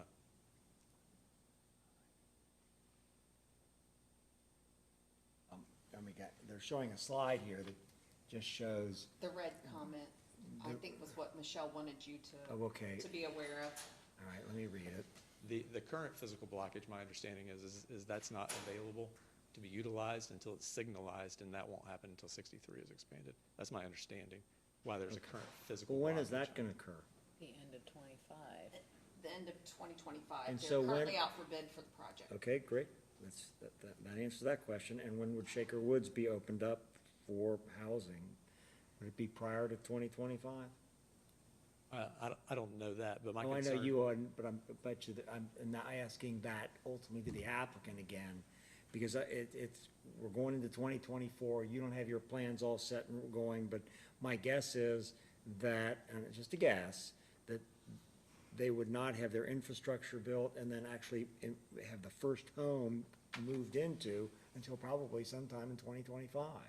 And if that's true, then it's conceivable that this barrier could be taken away, and then you'd have two access points. Not into Shaker Woods, I wouldn't. I would still have only one, that bottleneck still exists going into Shaker Woods. That's a separate subdivision with one access. Oh, okay, that's true, but just because of the little stub. Yeah. But I mean, but doesn't that solve, in essence, the major problem? Because you could, if you had a blockage someplace in the green or the orange route, you could go through the yellow route. And you're right, Shaker Woods would only have one access point until in some future, this property gets sold to somebody else who puts in the red route. I mean, so your problem isn't getting. This problem's this. Yeah, I get that. So you're saying that having only one route to this development in and of itself is a problem regardless of whether the yellow's opened up? That's correct. And then that, I think, brings up his point about the development to the north side of Green Tree, which had higher density than Shaker Woods and only has one access point. And when did we approve that? 2021. And We was need that exhibit, by the way. Yeah, could we Mr. have that to Sams show see it. to trustee Sams? And so I think he's making some sort of an equal protection or somehow a disparate treatment argument, saying that we gave a development that was more dense than Shaker Woods, that is in close proximity to the Shaker Woods development, with only one access point, like you're talking about, before the red route goes in, and that was relatively recent. And so now my question is, was there an objection lodged by you all to that? This was part of no, there was not. This was part of a PUD that was overall negotiated. Number one, this has direct access to Green Tree. Number two, the entranceway here is broader than what the entrance into Shaker Woods is. As soon as you get into the subdivision, though it does have one access, you have multiple locations where you can turn fire trucks around, as you can see throughout the overall site plan, with limited number of homes and multiple ways to move traffic and to escape from the location. And there's a line of sight issue, which is why this issue came up in the first instance, that it would actually be more dangerous to put in two accesses because of the line of sight issue, and so it caused problems on Green Tree Road consistently. And so this was a different concept that was happening at that time, and it kind of stands on its own, based upon its own PUD that was negotiated under all those considerations. Okay, so in other words, we're now. And our fire so department didn't I'm lodge gonna go the back to same the end, but I complaint. don't wanna leave you right yet. But, so I'm gonna be asking the applicant the question of, is there a difference in terms of the single access? Because now he's saying that the single access, the development you're using, is wider, and making that access point a legitimate single access point because it can be turned around. It's not gonna have the same blockage problem. And so I think that trustee Sams is saying that that is not a fair comparison. And can we just hear your point before we excuse you? Can we talk about the setback, or the waiver on the setback issue, which is a big deal to me? That, I mean, I can't see any other reason other than higher density. Yeah, so the 5-foot setbacks to us are a problem. And of course, you know, they have the right to build 8 units, I believe, and they're building 4 units per acre. And so it's not the density per se, but it's the proximity of the houses to each other that are so close, which in our mind, once again, creates that safety issue. And so we have an objection to the 5-foot setbacks based upon that as well. Can he elaborate on how it creates a safety? Yeah, because if buildings are close to,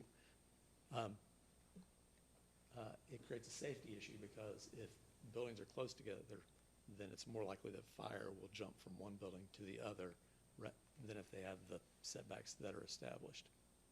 But, okay, but isn't then now he's saying that he'll modify that request to make the setback similar to what's in the neighboring area setback rule is. Do you have a problem with the setback area and that problem, or is that going back to your saying, well, I didn't have any say in that, that's too long ago, or whatever?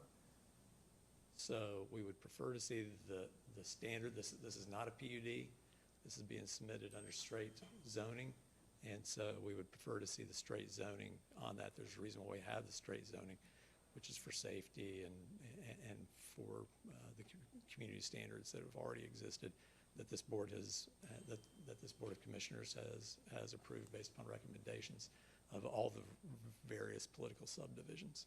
And He's so our saying preference that, is hey, look, all he wants now is the setback that's approved for neighboring areas.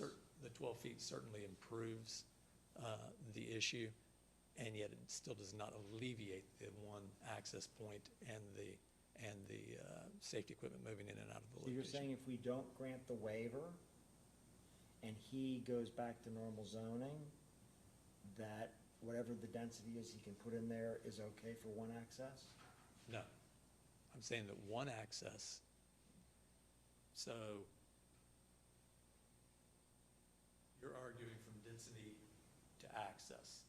I'm arguing from access first. Access is a problem with the subdivision because of all the issues that I mentioned before. Exacerbating the access issue is the 5-foot setback. And so it makes the issue more compelling. It makes the public safety issue more pointed to us. It's just you have more homes from which there could be a fire. So you'd have More more homes, instances.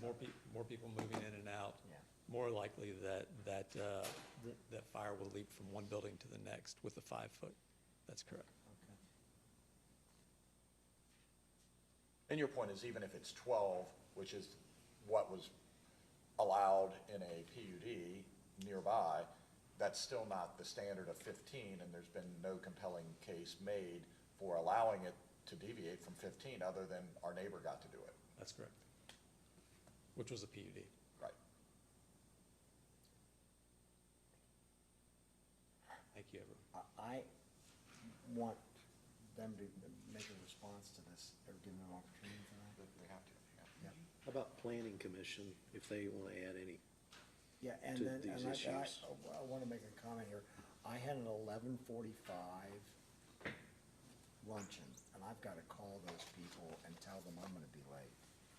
Is it possible to take a short recess for me to make a phone call? Or should Yeah, we you keep can going? stand down for 2 minutes. Yep, 2-3 minutes, that's all I need. We won't be much more than that. Well, then, go ahead, let's do a you then. And there was a question, I think, of, I don't know if it was Commissioner Grossman or Young, that Mr. Linger can answer as to the width of the access on Green Tree, whether or not that would be different than what they're proposing here. It appears to me, I don't have a scale with me to be able to measure this, but it appears to me that this is the standard 50-foot right-of-way, which is the same as we would be constructing. So when when you say this and all that kind of stuff, you're referring to exhibit, what was it, B? This is exhibit B. B, yeah, Exhibit B, in the entranceway to that neighborhood to the north side of Green Tree, and you're saying that you believe that the access and the easement, or the width of the road is gonna be similar? Yes. But you're a very respected builder. We don't question any of your work, but you acknowledge that there's a big difference of coming in off of a major thoroughfare, and there are also with a major thoroughfare, line of sight issues, especially with ups and downs and the natural terrain that happens that we have, especially on Green Tree, we have line of sight issues, especially at higher speeds. And so each development is considered for those unique circumstances, and just because they had the right to do it there doesn't mean we didn't go through this entire process, and then the overwhelming, compelling need to, from a public safety standpoint, to have one access versus two. That's completely within our purview, and that's what we're elected to do, is take the totality of the evidence before us and make a decision, correct? I acknowledge that, but I do want to bring up, there was a public comment from, I'm not sure who it was, but it was 2 meetings ago, and he lives on Green Tree Road, pretty much adjacent from where our red route would be coming in to that property, and he specifically said that is no place to put another road into that property. He said it is a dangerous intersection. He has car parks in his front yard weekly. So I understand what you're saying, but you also have to look at the big picture as well. And another access coming from Green Tree in that location may not be the best route either. And I acknowledge that, but again, that's a long frontage of Green Tree. It could be 300 feet, east or west of where it is, and it could be very difficult to find. We don't know. We don't know without, we don't have the engineering study here. But my point is, with 200 and something acres adjacent to Green Tree, there's going to be more access points from this parcel onto Green Tree directly. Yeah, and eventually, once it gets developed, then I'm sure there will be more access, and which will connect into where our substreet would be.